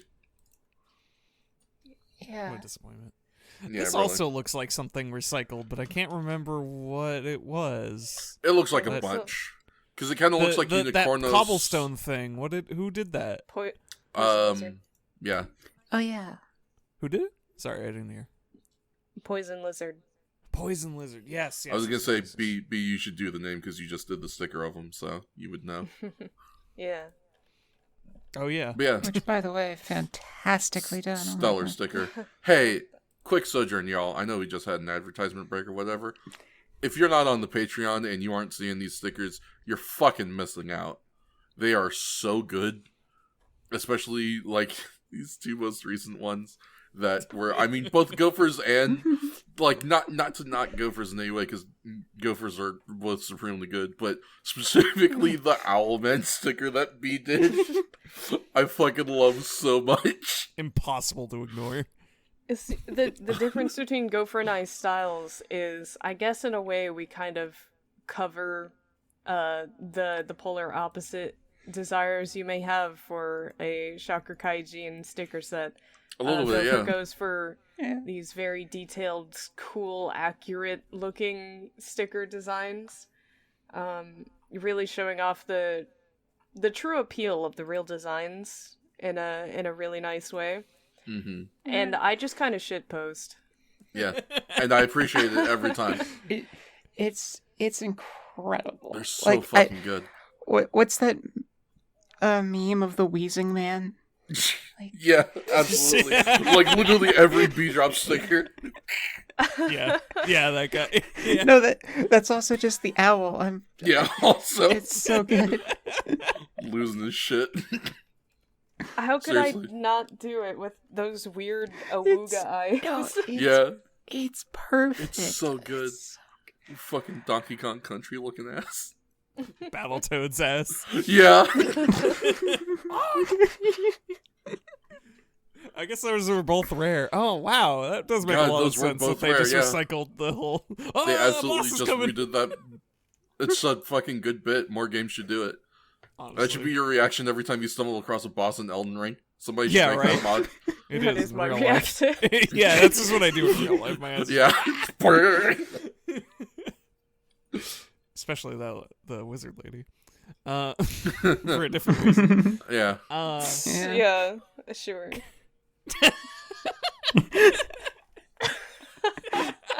B drops relatable Gopher moments. understands me. No one else understands me like Gopher. We understand you, B. Let us in. There's other ones. Okay. This is just the first one I could think of. Yeah, like The witch lady. With the face. I would reference a boss in Elden Ring, but I swear to God, a lot of them are just kind of forgettable. I'll admit I haven't come across too many hotties thus far. Not too many highs with the bodies. Yeah. What's your rating on Godric? Margit? No. Spoiler alert, I guess. Yeah, He's like the first dude. I know, but still. I'm just asking if you hot or not.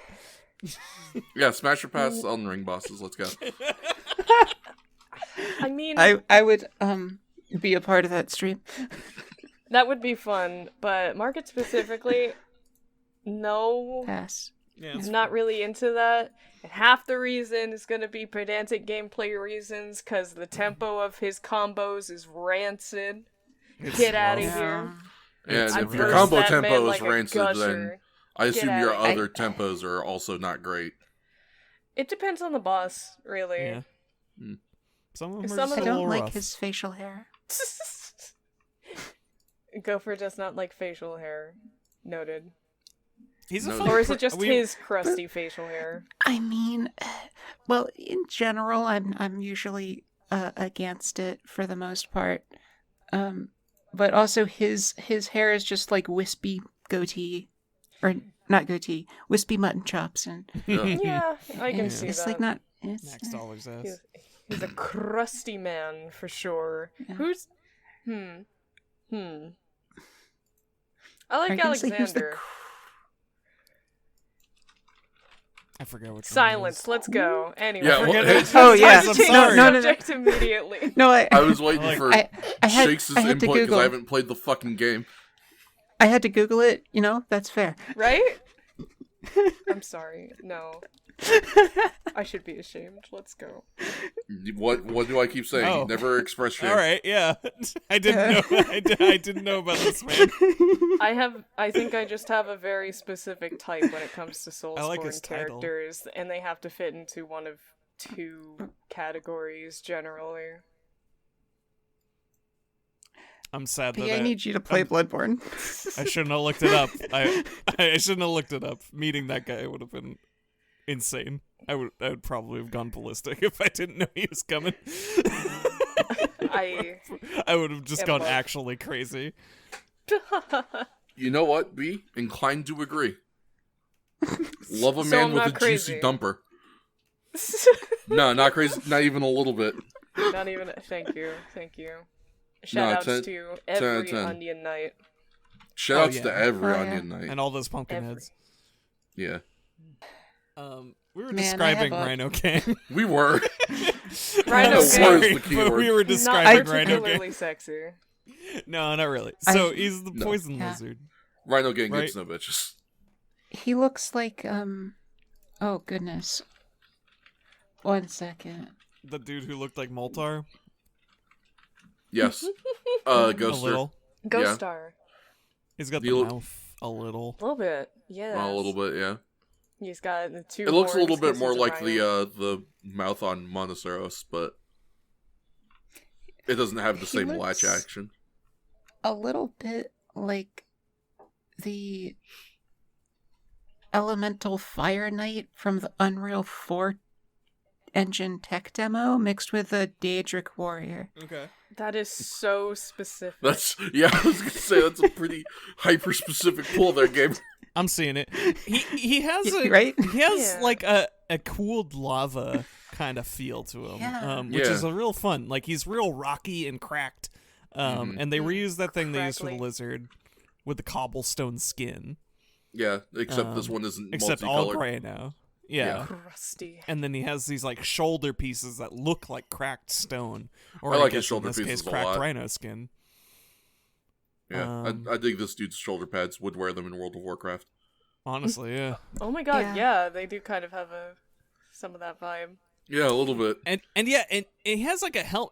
He's got one of those cool helms, like with like that kind of T-shaped opening to it, Mhm. but filled with monster bits Yeah, instead of just pure blackness, which is my preferred route.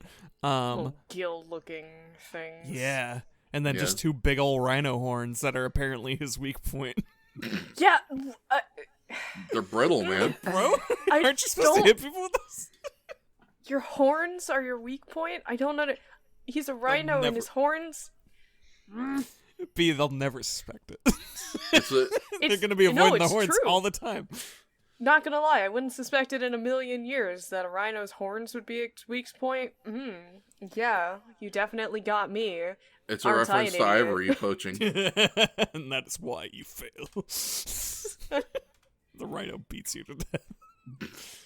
Not with its horn, though. Yeah, No, with its fists and a motorcycle. you were too busy watching out for the horns. You didn't watch out for the fucking motorcycle. So upset to be killed by such a stupid monster when I'm within proximity of Kamen Rider. It's okay. There are Truly. dumber ways to go out. I don't know if this guy gets any kills, does he? I Not guess that we'll leave recall. that to the kill count, but man. I don't believe so. There's a scene where he I mean, there's that says, guy it he hits runs the guy. over. He does, like, barely, I don't know, whiff a like, gatekeeper. And, Yeah. But the choreography didn't really imply that he got hit very hard because he himself, autonomously had to move out of the way, but the way it ended up looking in the end was that he got out of the way in the nick of time to avoid most of the hit. I don't know. I don't get the impression that he was hit very hard. Yeah. It didn't seem like a kill. And nobody confirmed it whatsoever, so... Yeah, like, not even remotely. Usually when shocker monsters do a murder, it's very explicit, and if it's off screen, someone will be like, someone was killed. Yeah. Yeah. So yeah, I don't know. This guy is kind of a punk in many ways. Yep. Multiple meetings. It's because he didn't have the fucking Rhino gang with him. Yeah. Where's the Rhino gang? Because he's a gangster. That's why he's Rhino gang. Oh, because he's a gangster. Because he's a big old delinquent. Because he's a fucking hoodlum. He's riding around on his motorcycles. Yeah. I wish this guy was like a Boncho or something. It would have looked that would have been... That would have been so good. Like a little more into that. Like, I feel like they wanted to and then forgot, because there's later points where he's just like completely subservient and not doing anything interesting anymore. I wonder if they just didn't want to associate a straight up fascist with such a Japanese aesthetic. Yeah, that's fair. That would definitely be a little rough. And Yankee wasn't really popular yet, so... Not that you can't count Yankee as a Japanese aesthetic, but it, the name the very name much sure implies it derives a lot of aesthetics from outside influences, so... Poor Rhino gang. Never had a chance to be cool. Man. Yeah. No, he didn't. But whose fault is that? His for being a fascist. To continue the clowning even more viciously. Yeah, get him. Please. I don't remember him, actually doing anything. Doesn't do much. Doesn't do all. And you know who else doesn't do much? At all? Tell us. Cobra Man. Oh my god. I think Cobra Man actually legitimately does more than this guy. Oh my god. That's what I was thinking. Mostly by account of getting revived, but also, yeah. I mean, yeah, I don't fair. know. Rhino Gang didn't get jobbed out by a dog. True. Very true. Well, there wasn't a dog there to drop him out. Yeah. You put too busy. Look, there's no rule that says a dog can't ride a motorcycle. You get Air Bud out there. Where's that Air Bud sequel where he enters the moto race to heal his friends who has no legs? And then gets beaten by some Japanese asshole. Yeah. Oh, fuck. So we get to the plan, right? Of we're mind controlling a guy. I feel like we got to fellow the racer. Racer. This This is the Racer's trick. variant you do not want to dive into. Oh no! How bad me be? We'll show you.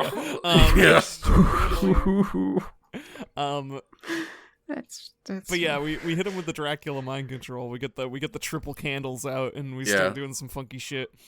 And at this point is when I realized, we're hypnotizing we're Manchurian candidating a fellow racer in a race that Kamen Rider is going to participate in, so that he may kill Kamen Rider. And there's also going to be maybe a part where they try to blow up his motorcycle. This is the Peeled Gorilla episode again. We did it. We fucking episode so nice. We did it twice, baby. Except little bro now has no legs, so he can't get kidnapped. Yep. Because he can't go anywhere.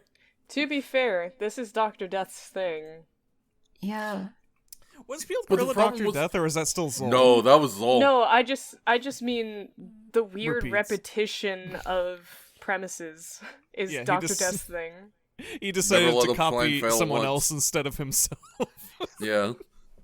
Which is weirdly slightly more original, I guess. Not He went better, to but... Colonel Zol's grave and said, "Let me copy your homework, dog." Colonel Sol didn't say anything. Because he's a corpse. So then Yeah, so then Dr. Death was like, say nothing if it's okay. And he waited for a response. No, he didn't. Wish Colonel Zol just, like, punched his way out of the ground. That would have been fucking wild. You dick, no. No, it was my plan. Fuck off. I'll kill you. Didn't work. Didn't work the first time, didn't work the second time. 0 for 2, Colonel Zol. 0 for 2. Poor bastard. Speaking of poor bastards. Yeah, speaking of poor bastards, let's talk about this dumbass race and how poorly it goes. Yeah. It's got real funky music at the beginning, though. Sure does. Is it really a race? Oh, it is. Before we it get is, to but the also actual... before we get to that, I was talking about the race that Katsumaru asked for. Oh, Yes. yeah, that. Because that's where I left off on the fucking synopsis. You sure absolute did. goons. You Take us fucking there. ham and cheese sandwich. This episode is like 90% motorcycle races. I'm It's sorry, I motorcycles got them and fighting. mixed up. Hypnosis. It's mostly motorcycles. Mostly motorcycle hypnosis. Oh, one more thing I'd like to share about That's my bad Rhino name. Gang. Please, tell us about the Rhino. Oh, yeah. Tell us about the gang. I described him as a stupid little stupid Oh, okay. in my notes, and I stand by it. You know, that's fair. I think that's accurate, for sure. Absolutely. Yeah. And that will become much more apparent in the next bit that Fats describes, actually. God, yes. Yeah, here we go. So, partway through the race, this is of course being the race between Katsumaru and Hongo that they're doing for practice. Partway through the race, Katsumaru feigns a bike issue, which allows a trap to rob Hongo of his sight as he is attacked by Shocker. Rhino Gang. Oh wow! I just went. I guess yeah, because it was just a fight scene, so I was like, I'll jump. Rhino Gang goes back to the base, thinking he has succeeded, when he is told by Dr. Death Hongo is still alive. Hongo clears his eyes. It's so good. Hongo clears his eyes alongside the others, and Katsumaru arrives to wish Hongo a fair race the next day. The race then begins. I put the next day again, for some reason. I guess because I was also confused. With Hongo and Katsumaru as the clear leaders. Katsumaru begins to swerve dangerously and then pulls off the race path to a dirt road. Once there, he attacks Hongo with a knife, but before either a vested Shocker arrive, and Hongo faces off with them. Hongo tells Taki what happened, and later on we see someone slip something into Hongo's gas. Katsumaru arrives and is refueled with Hongo's gas. Then, later, Hongo arrives. I'm gonna give us one more section of synopsis to read later on. Hongo arrives. Hongo comes. He sure does. So, during that first fight, I only have one note at the very end, and if any... Shut up. I was gonna ask you to field it, frankly. I knew. You also have a note about that? Because I certainly do. Yes, I'm sure yours is far more illicit. I mean, probably. Now I really want to know your note, because mine's pretty tame, all things considered. Mine reads, "What a shot," and I drew the eyes emoji. Yeah, no, I mean, definitely significantly more explicit than that. I just wrote booty ass all out. Yeah, take us through this moment, B. So essentially, long story short, Takeshi Hongo is still trouncing the mooks throughout the fight after being blinded by what I can only assume is some sort of, like, mace bomb or something. I don't know. I do want to interject, because I had a note about this too, because the way he keeps beating people up is everyone makes a noise before they go to attack him, and so he uses that noise to figure out where they're coming from and hit them first. And I got so fed up that partway through the fight, I just wrote a note that said, "He's blind, dog, shut the fuck up." Yeah, like, it's a legitimate strategy in combat if you are fighting against someone who knows fear. But and in this instance, they're just helping him find them. So yeah. Hongo knows no fear. Hongo can't even spell fear. 600 IQ, that's the only word he can't spell. The mooks sort of back him towards the edge of a cliff, of course unbeknownst to him, as punk ass rhino gang is just kind of like waiting for them to do all of the work. Once they're all gone, he kind of sneaks in and he throws Hongo over the side of the cliff. He clings to the side though. He doesn't fall immediately, and he's like, "Oh God, I have to do something or I'll fall." And for whatever reason, they decide to use a very specific shot in order to portray his dire situation, which is they put the camera below him, and it's just an ass shot, really. It really is. It is gratuitous, and I appreciated every moment of it. It lingered a bit, for sure. It sure did. Butt pose. It fucking is. I paused at certainly a time that it's just with this particular shot and a great facial expression as well. Yeah. God. Oh wow! Cool. Thanks for the new desktop wallpaper. God. Good Lord. in such trouble. Oh no! I'd hate to Somebody fall off of this cliff. If only there was a hero around to save me. No, wait, shit, I'm coming, right? Oh shit! Wait, I'm the hero. God, it's very good. Thank you, Kamen Rider. You've been giving a weird amount of fan service lately. Yeah. It's fascinating. Right? Fascinating, certainly a word for it. This one's for you. Ladies. Ladies and gents. You know, it's the 70s. We'll be hush-hush about it. But... Yeah, This show's really I'll gay, I'm never sure. tell. Fucking John Waters is winking at the camera. Yeah, really? I want to see... Oh, go ahead, babe. Oh, I was going to continue with the scene. Okay. Then I'll just make this one comment that I want to see some like authentic 70s fan fiction of Kamen Rider and see what was happening. For sure. That's a dream. Do you also like the premise of Kamen Rider? Yeah. Do you watch Kamen Rider for the premise? Absolutely. Yeah, love to watch Kamen Rider. Love its premise. I want to see those like original style fanzines, like the ones I've seen of like the original Star Trek done on like loose leaf paper. Oh my lord. Oh my goodness. God, I would so good. love to see that, yeah. My comment continuing the scene was, I forgot this guy breathes fire. Yeah, right? Well, it's because this is the one time all episode he does it. He does it one more time, I think, later, but, like, yeah. It's not really a relevant power, and No. it's not like other Shocker Kaijin don't have powers that they only use, like, once, maybe twice within the episode, but something about this guy is just so unremarkable, and I don't really know why I feel that way. I mean, he's pretty unremarkable. It goes back to the note I said last episode as well, is that I just miss when Shocker's agents were more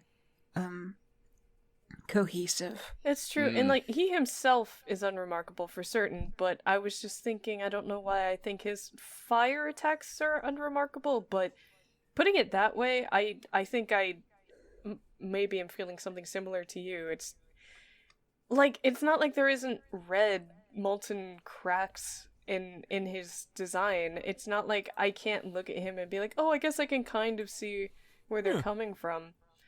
But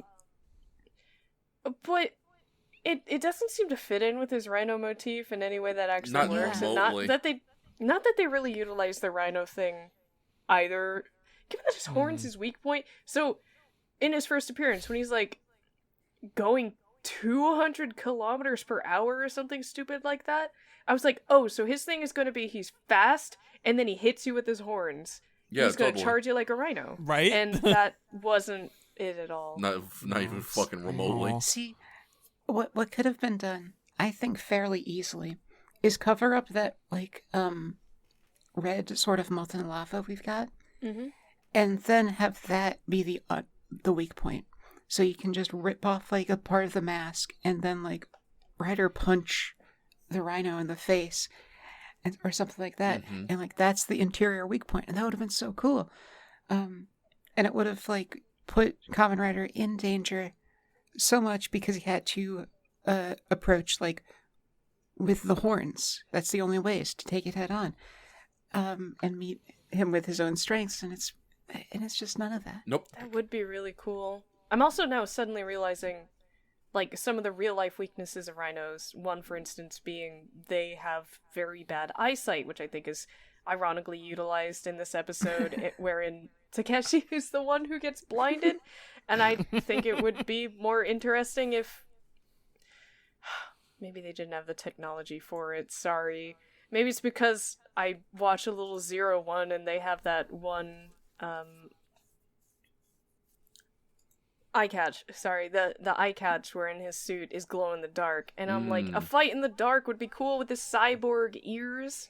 That would be very cool. They could definitely do something with it. They've done glow in the dark cyborg eyes before. It would probably be a little difficult, but yeah, I think they could have managed something. You'd have to kind of maybe make some fake darkness. I think, okay. Yeah, they'd have to use So like here's that how black box. Here's how my brain would approach this, actually. Like, since technology is a little rough, the thing with film is shooting in darkness is the thing that you don't see, and then everybody's like, why am I watching this? I can't see nothing. But, the way I'm picturing it is you do it in this kind of metaphorical darkness where you have this black setting that is dark, and it basically would be like a stage play function where each individual has spotlights on them. Ooh, that's so cool. Right? I love and that. yeah, maybe even colored spotlights. Just get it real ethereal. And you just have this traditional fight scene where they only are hitting each other when they meet in the spotlights. Yeah, And that, like, Stuff that like definitely that. would have been a very I think cool in a way to low do it. tech, yeah, and that's a very doable thing in low tech, which Kamen Rider is. And like it would also require them to maybe rent a space where they could do that. But it would be doable if they had the gumption. Here's the thing as well. Later in the episode, we have an aerial shot. So it's like they rented, like, I assume, like a helicopter or something to do that pan. So they could have rented a space to do something more unique as well. Like, we've kind of passed the point of Kamen Rider has no budget whatsoever. Yeah. It just uses it weirdly sometimes and doesn't know how to, like... It uses it to put on a manifest fucking motocross race. Like Yeah, an actual one. Yeah, like, actually... That's definitely where the majority of the budget this episode went, was they really wanted to pay off the race angle, which, like, I don't blame them for, but maybe But not. we don't even see most of the race. Because there's so many cuts, yeah. Yeah, so, I don't know. I can't help but feel a little dissatisfied in either end. Like, yeah, they allocated it entirely into this one section instead of the sections I would prefer. But then why don't they do it in a way where it actually pays off? We don't actually engage with the race that much. We keep cutting away from it to the point where I'm like, why did you invest so much in it in the first place then? Yeah. Yeah, definitely just a weird use of budget, I guess. I don't know. Yeah, I really can't think of the philosophy behind why they would have wanted to go so hard on this particular race aspect. Really would have loved a real, like, speed racer kind of episode with this one. It would have been really cool. Where the entirety of the combat was on bike, but also within the race, instead of... Right. Yeah. Like, That would have been, Yeah. And I thought we were going to get a little bit of that. I think we but got that's a later crumb. on. We got a crumb of that later. Yeah. Right now we still haven't reached a fucking commercial cut. I think it happens right after this. Right Yeah. after the cliff scene, right? Yeah, it happens Because right because he Another one of drops those him off weird cuts. He drops him off a cliff yet again. Mhm. Not even Kamen Rider would survive falling like that. Is what I wrote down. I was really hoping he'd say it again, because he literally just dumped him off a cliff and left him for dead again, and Dr. Death slaps him across the head and goes, "Did you not watch the last episode?" Come on. It's become my new favorite shocker trope in this series, when they just occasionally get yelled at. What I really like is this is probably the first time I've ever seen a shocker monster look so satisfied with his work. Because this dude busts in with a fucking cocky stride, like, I killed the Kamen Rider, I did it, motherfucker. And then he immediately gets slapped in the face. It's so fucking funny. And he literally drains him. Too.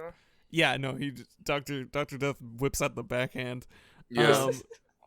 And it's funny because it just completely destroys all of his bravado and character. Because Dr. Death just makes it real with him. Is like, you're going to go back. You are going to finish Kamen Rider, even if it means killing yourself in the process. I don't care. Do it. Dad. Go fix your fucking mistake. You are no longer the rebel. I am Dr. fucking Death. You get back out there. You're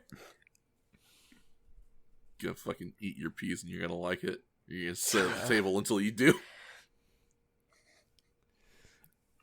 But yeah, we gotta get to the race. We did get to the race, at least in the synopsis. The race. Yeah, it's race time, like literally right after that scene. Or not right after that scene. That's just what I'm saying. It's time for race. It's time for race. And boy, is it just kind of time for race for a while.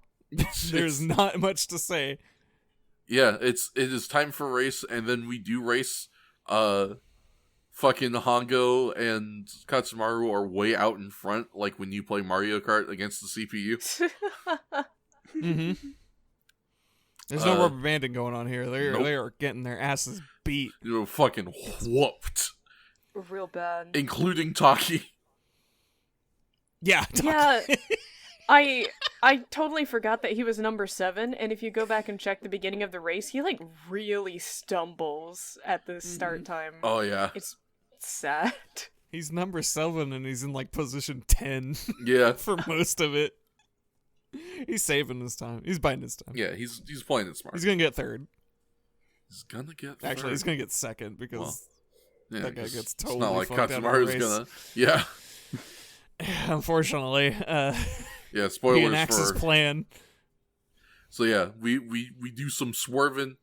Hongo's like, "Hey, stop it! Stop it! Stop it! No, stop! No!" And then what I appreciate is that Katsumaru drives off of the path, and Hongo is like, "Katsumaru, that's the wrong way. Where are you going?" And then follows him. I want to fight you.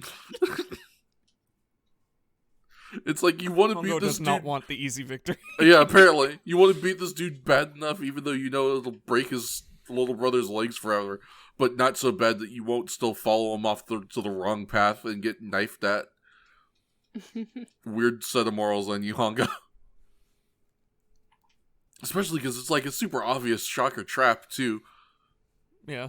It's just... Yeah, he's well aware of it, given that his friend was already involved in an ambush. Mm-hmm. And also they had that weird moment with the handshake before the race started, and Takeshi just gave him this very knowing look. Fucking tried to penance stare his ass. He was like, maybe I can be the Ghost Rider.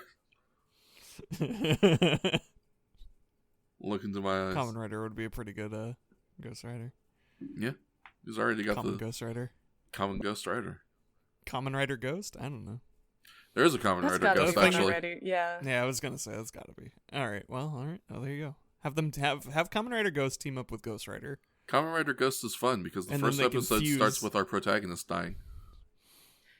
Yeah, I guess that makes sense. Yeah, just like a Avenging Spirit. Yeah, it's they're like episode 1, 3 minutes in. Tenkuji Takaru is dead. He's a ghost now. Fuck yeah. It's very good. Fucking Yu Yu Hakusho his ass. Yeah, basically. But yeah, they get in their little tussle, and he just kind of like slaps them around, and then he leaves. Yep. And then, because this is the part in my notes that says bikes, and then I wrote something down about the fight, which I think he like sells a shot, like he like twirls as he gets hit. That's good. I like that. He spins on his heel. It was a lot of fun. Or a mook. No, that's right. There's mooks. He summons some mooks as well. There's always one mooks. of them, and one of them gets blasted in the face, and they spin on their heel. So yeah, that's the one really that he fucking kicks in the face, right? That's later. There's there's also this really good buzzsaw kick later. Because yeah, we're kicking mooks around. But yeah, this is the scene. It was bikes, spinny cell, more bikes in my notes. Yeah, that's about it. Because we just get back to racing. We sure fucking do. You know, he gets his lead. Hongo's too busy fighting, so he runs off and goes back to racing. Because it's time to get to the pit stop. Yeah. So yeah, as I said in what part of the synopsis I had read, leading up to the pit stop, we see some dude slip something into Hongo's gas can, but then when Katsumaru arrives, his pit crew, which includes Saine and Speed Racer Girl, they fill up his motorcycle with Hongo's gas, which I appreciate that one of our writer boys is like, hey, that was Hongo's gas. And then everyone else is like, yeah, whatever, it's fine, it's cool, it's just gas, it's not gonna matter. Yeah, we'll just take his. So then, Hongo shows up, and he's like, hey, there's something weird with my gas can. It's all, like, dented and burnt. And he tips the nozzle over, and, like, an explosion comes out of it. Put that real shit in there. Yeah. It's gonna give you a real kick. Yeah, let me get back into the rest of the synopsis part.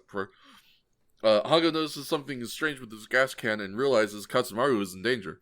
Hongo and Taki ride off after him and are able to catch up just as his bike explodes. They make sure he's okay when they are attacked by Shocker.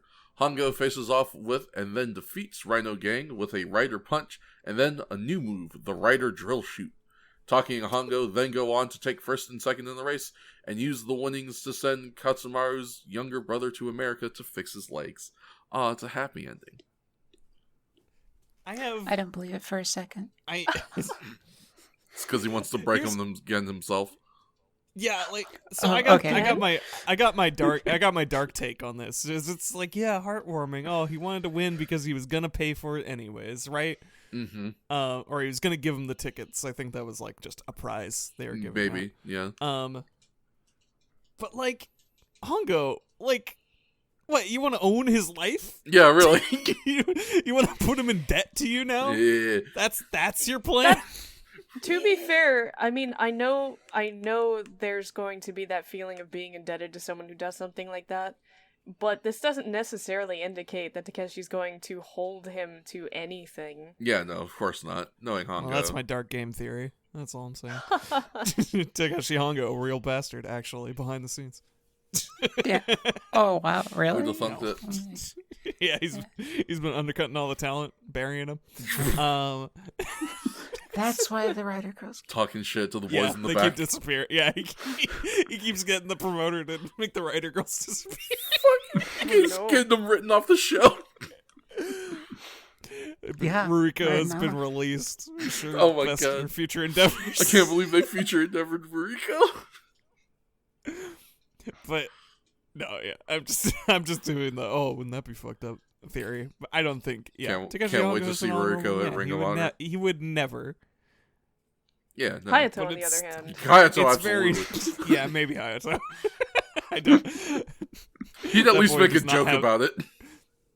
Hayato likes kids at the very least, so he wouldn't do it if it imposed upon the little brother, but I could see him kind of making a rat bastard move against the older brother, maybe. Like Fat said, I think he would make a joke about it. Yeah. And then be just like, haha, just kidding, man. Yeah, he'd roll up with the tickets and he'd give them to the other brother and he'd be like, I hope you understand this means you owe me, right? I'm just messing with you. Just buy me a drink or something. Yeah. You any free? What are you doing later? I got a Denny's nearby. Denny's? Is that what they're calling? Oh, that's what I call it. Dialing back a little. Back. Just want to talk about the final fight. Well, first off, yet more bikes. Yes, so many bikes. And also, like, 3 transformations or something in this episode alone. Yeah. At least 2. At least 2. Also, do you like footage? Do you like seeing that same footage over and over and over and over again? Then boy, have I got a segment for you. I will say, in fairness to them, they just reshot that same stunt with different bikes. Yeah, no, that's fair. Because it was different bikes. They all have different colors. Mm-hmm. But yeah, Kamen Rider going on the circus motorcycle clowning act bit. Yeah. We're fighting all these mooks on motorcycles and doing fun little jumps and riding on him and kicking a mook off his motorcycle and then jumping away. Hell yeah. Just, imagine that 3 times. Like back to back to back. Yeah. And then they're all laid out. It's pretty fun. Yeah. And then we have this fight. We get one more application of the fire for the fight, which I think does add something nice to the set piece of the finisher. Because yeah, like, so they're fighting and the theme song's playing again, which just seems to be the tradition now.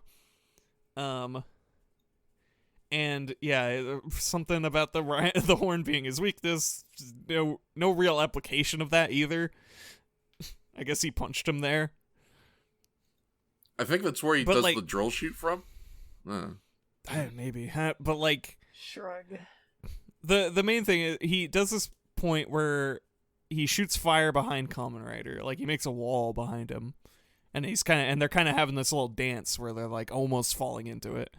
They keep like reversing each other, but then he chucks him over the fire, and then Kamen Rider does his rider punch by leaping over the fire. Hits him with the Superman punch. Yeah, big dogs him.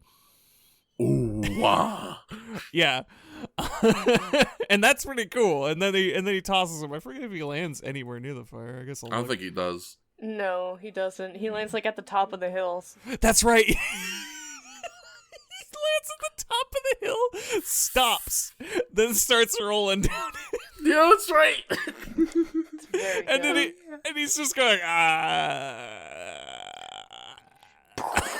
and then boom, explodes in a cloud of dust. Rip. It is one of the funnier deaths we've seen so far. It's pretty supremely choice, actually. I was thinking about it. I was watching it again, and I was like, hey, actually, this rules. And then we hit the best lines after the fight, wherein Takeshi tells Taki, we've only been out of the race for like, what do you say, like 5-10 minutes? We can still win this. To which we were all immediately like, what? I thought he said he only had 5 minutes left in the race and they could still win it. I just wrote down that he had an 11-minute lead and he was like, yeah, no sweat. Yeah, basically. Yeah, that's crazy. Like, how are these racers so bad? Fucking I know sucks. the point is supposed to be that Takeshi is just that good, but I mean, come on. How did he still win first place? Yeah. It's wild. It is madness how good he is at this bike. He's the best. Why does he think he needs to practice at this point with this kind of competition? Well, I guess he figured the other guy would be giving him it, right? Literally the only other person who would have possibly bested him besides Stocky got fucking brainwashed. And exploded. Yeah. No, don't worry, though. His injuries aren't only that a little severe. exploded. Don't worry, folks. He I kind of wanted him to just... I wanted him to. Me too. I don't know. It would have been funny. I was thirsting for violence today, so I was just like, I just want him to explode. Yeah, let's blow somebody the fuck up. I wanted the Malcolm in the Middle ski shot, but on a motorcycle. Yeah, that's true. Just into flames and just rolling on the ground. But no, yeah. But okay, so a thing I had to make a note of in my notes is that we win the race. That we kill the monster, we win the race, and we get a goddamn episode resolution in the first time in what feels like 6 episodes. Like, the plot actually resolves. We get this little thing. We check in on Timmy and his no legs. Yeah. And he slips the tickets under the door. They have a nice little drive away. We get to read Hongo's insane note to this kid.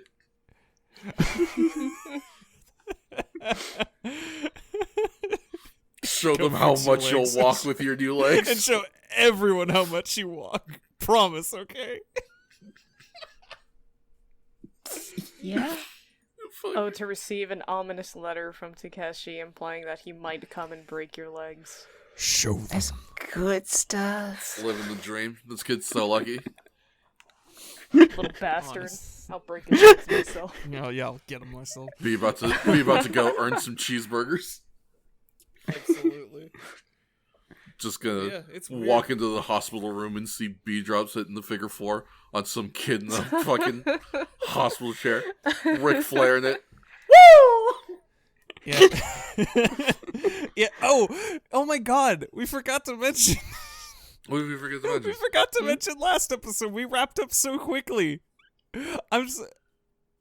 The resolution of that episode. Remember how we had a box with a deadly virus? Oh shit! Oh my that's God! right! I totally forgot. Yeah, we did. So let's contrast this talking with about the resolution wall of kicks previous episode. Yeah, this please. episode we resolved well because we got we got a reasonable death of our shocker monster. We made sure our civilian who got brainwashed was okay. We're making sure that our child of the episode, our requisite orphan, is gonna have a good future. Everything was good.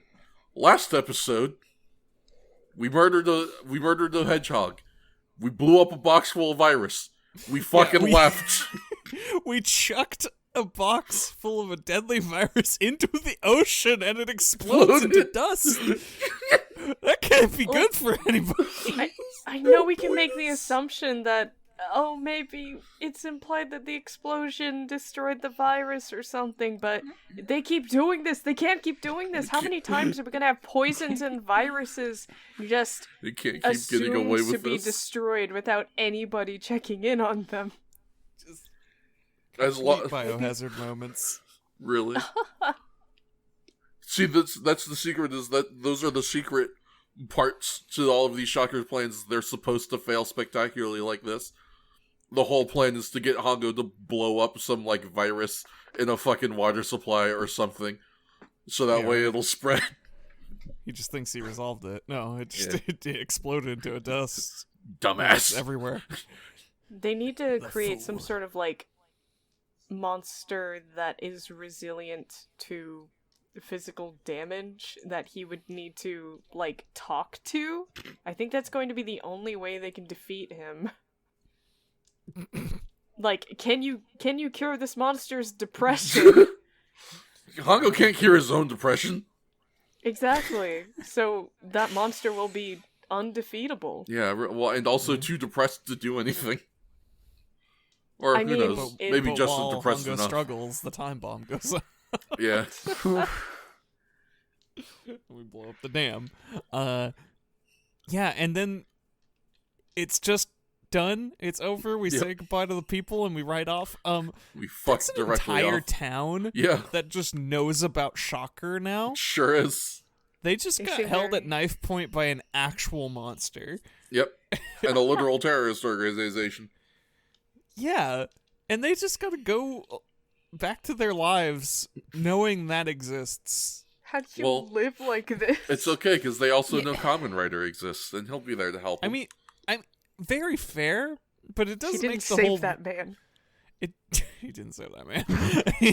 And it makes the notion of Shocker's secrecy to the mainstream world a little weird. Yeah, for sure. That they left a whole village of witnesses alive.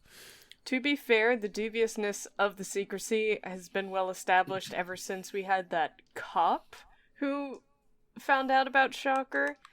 I think our theory might actually hold some weight, that it could very potentially be true that the authorities know about Shocker, but just try to cover it up. Like, even if it's not, it's something in my headcanon. Like Takashi being such a bloodthirsty monster. It'll always be true to me. No, yeah, I mean, that's fair. It's, you want a little bit of tact when dealing with a major terrorist situation like this. And when you also have the knowledge that the terrorist made a cyborg that is insane and wants to murder all of the terrorists, it's kind of like, maybe we just keep this on the down low and let the situation resolve itself. Yeah. It was easier pre-internet, Yeah. you know? Like, you could just write it off, like, those people will just put it down as some weird local legend. If someone took the a picture, news- you could just tear it up. Yeah, the news Or isn't say going it to was report faked. about it. Nobody's going to talk about it publicly. You'd have to have that town, like, organize en masse and, like, go to government officials and start, like, striking outside of their buildings and going, like, stop lying about the fucking Shocker. And even we then, know it's real. We got attacked. even then, that was a town of like 40 people at best. So Yeah, for certainly real. not a significant enough riot to like, I mean, it'd probably make like local news, but maybe not national news. It'd be a grassroots movement. For you sure. know? Like, that's how you gotta start it. They Yeah. have to speak up, though. And honestly, if I got attacked by a Otherwise- terrorist organization, I don't know if that's a thing I'd want to just talk about all the time. Yeah, you might Yeah, be a that's future... It might put you as another target yet again. Yeah. Not that they needed a reason to target you outside of your locale next to an object they want. So, Exactly. Like, I don't know. Yeah, I guess that I got was- targeted that once was just actually for quite motivated. being in a place. Fucking, who's to say what Wrong they do place, if I wrong start time. saying their name in public? Drown your children. But then if your movement is destroyed in horrible ways, maybe someone will get a scoop on that. Cool, And yeah. Maybe they'll be like, maybe Hayato will come in with his camera. Awesome. That's Can't like wait to the whole sacrifice thing. myself so Hayato This can is the take a whole picture of thing my with Shin corpse. Kamen Rider, Shin Kamen Rider spirits. Yeah. was Yeah, the whole it's thing was Hayato good. was trying to do. And, like, even within canon, it's not like there aren't larger incidents that we just don't see the entire scope of. Like, they've had massive, like, citywide attacks where they, like, released viruses and stuff. Mm-hmm. They have, the Shocker Kaijin are just out in broad daylight regularly. There are incidences of, like, just mass groups of people being abducted and or killed. Not to mention all the people that Kamen Rider himself saves that just return back into society with the knowledge of what's happened. True. There's so many people who've had their lives affected by Shocker at this point. I wonder if the city that Kamen Rider is in just sort of, if this is just a known quantity to them now, forever. Nobody seems surprised at Kamen Rider existing, right? At this point, everyone's like, "Oh God, Kamen Rider! Thank God, he's here." You know, it's like, Yeah, all the kids know who Kamen Rider is too, and it's like a They got big deal to merch be and able shit. to meet him. Yeah, there was that kid in They got- the Saigang episode with his Kamen Rider bike. yeah, yeah, he's got the bike that looks like the Cyclone. That shit ruled. I would Fucking get that bike, rules honestly. so hard. Oh man, yeah, I don't know. It's such a weird state of being, but it's also, you know, one of those things that people making a low budget TV show in Japan in the 70s were not thinking about, and the viewers also weren't thinking about, because who gives a shit? It's Kamen Rider. Yeah, it's. I will say, as So- someone kind of going from the perspective of more modern Kamen Riders, as I'm thinking about it, it is interesting how each series tries to tackle that sort of thing, and how, like, a lot of times the answer is to just, like, make sure there are no witnesses at the time. Mm-hmm. or that like there are only a certain amount of witnesses like for a brief point in time at the beginning. Right. But it's it'd be something that I think would be fun to, like, not this episode, but later on down the line, really kind of observe each various kind of Kamen Rider and break down, like, how does each series deal with, like, the existence of these monsters that are killing people in broad daylight. I think probably my favorite example is Kamen Rider Kuga, because in Kuga, the existence of the monsters and the fact that they are killing people in mass just kind of ends up being a known, like, quantity of, like, national level news. Like, just people all over, like, the whole of Japan just know, like, yeah, there are these monsters, they are mostly conglomerated in Tokyo, and they are killing, like, a shit ton of people. And, like, there's even certain plot points about certain characters being, like, worried about, like, how long is this whole monster situation gonna last? So it's a neat little thing to explore. It'd be fun to kind of break down. Yeah. The 70s, I think, superhero media was still pretty much in its infancy. Yeah, for sure. So, like, it's not surprising whatsoever to be watching a thing that's just kind of like, yeah, like, we weren't really putting any thought into that because, like, whatever, like, the concept of a superhero fighting villains in the city is just kind of like, that's it. That's all we got right now. We're not going to explore the, like, sociological consequences just yet. Well, give us like a decade or more to think about this, to stew on this idea. Yeah. We're just sort of making some fun for now. Yeah, just trying to have a good time turning comic books into live action shows. Yeah. But that's, I don't know. Anything else we got? I mean, I think it sounds like we done the damn thing, done the deal. What's happening next time? I just want you to read the episode title. Okay, I hadn't actually gotten these set up yet. But that's, or I don't know. I know fair. we like to do it next time. No, yeah. So join us next time on episode 30 of Longtime Watcher, First Time Writer. We will be. Aw, that's a cool little detail. I might spoil that now just because it's fun for me. Next time we were going to be watching episodes 64 and 65. It's a double bug dose next time, y'all. As we have Monster Seminga. Or Semiminga? Yeah, Semiminga. Cicada Minga. Cicada Minga. Cicada Minga is, I guess, semi in Japanese. Yeah, that's what they have it translated as, is Cicada Minga. But on the wiki they have it as Semiminga. Ah. So what does Minga mean? I get the translation. Minga, short for Minga. Bazinga. What's a Minga? Yeah. The Monster Semiminga, Song of Slaughter. And episode 65, The Monster Doctor Insect and the Shocker School. Okay, I so it has Song of Slaughter on your list. I love Shout TV's listing is Monster Cicada Minga's Song to Kill Everyone. That's so fucking good. Incredibly good. Supremely choice, actually.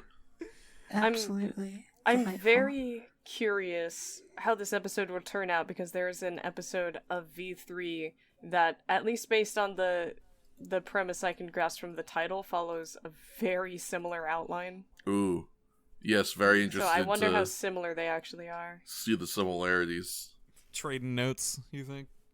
Probably. Maybe. Maybe even the same writer. That's how it works in V3, so I'm so curious if this will be remotely as specific in application. Yeah, we will certainly see what those are going to be like. But before we sign off, we got one little last piece of business to take care of, and that's the Artist of the Week. There's another one. We're doing it 2 weeks in a row, y'all. Isn't that insane? Yay! How you like that? I like it very much. Well, that's good. I'm glad you like it. this time the artist of the week is going to be the artist known as Meen. That's Meen. You can find them, I believe it is at Meen Arts on Twitter. They do all sorts of great original Kamen Rider and various other Toku designs. They do a lot of Ultraman stuff as well. That's real good. Just super quality art. So if you like it, I believe every now and again they open for commissions, but not always. So something to look into. But yeah, if you want to see some really good original Kamen Riders, original Ultra people, men or women, go check out Meen Arts. They do super dope stuff. With that, I think that's just about everything we've got to say about this particular episode. So thank you very much. Hope you enjoyed. Don't forget to check out everybody at the places you can check them out. Don't forget to check out the Patreon if that is a thing that would be interesting to you. That's a better way to say that.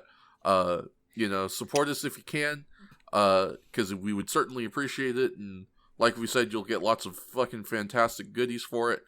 And remember, if you can't believe in God and you can't believe in Buddha, you can always believe in Kamen Rider.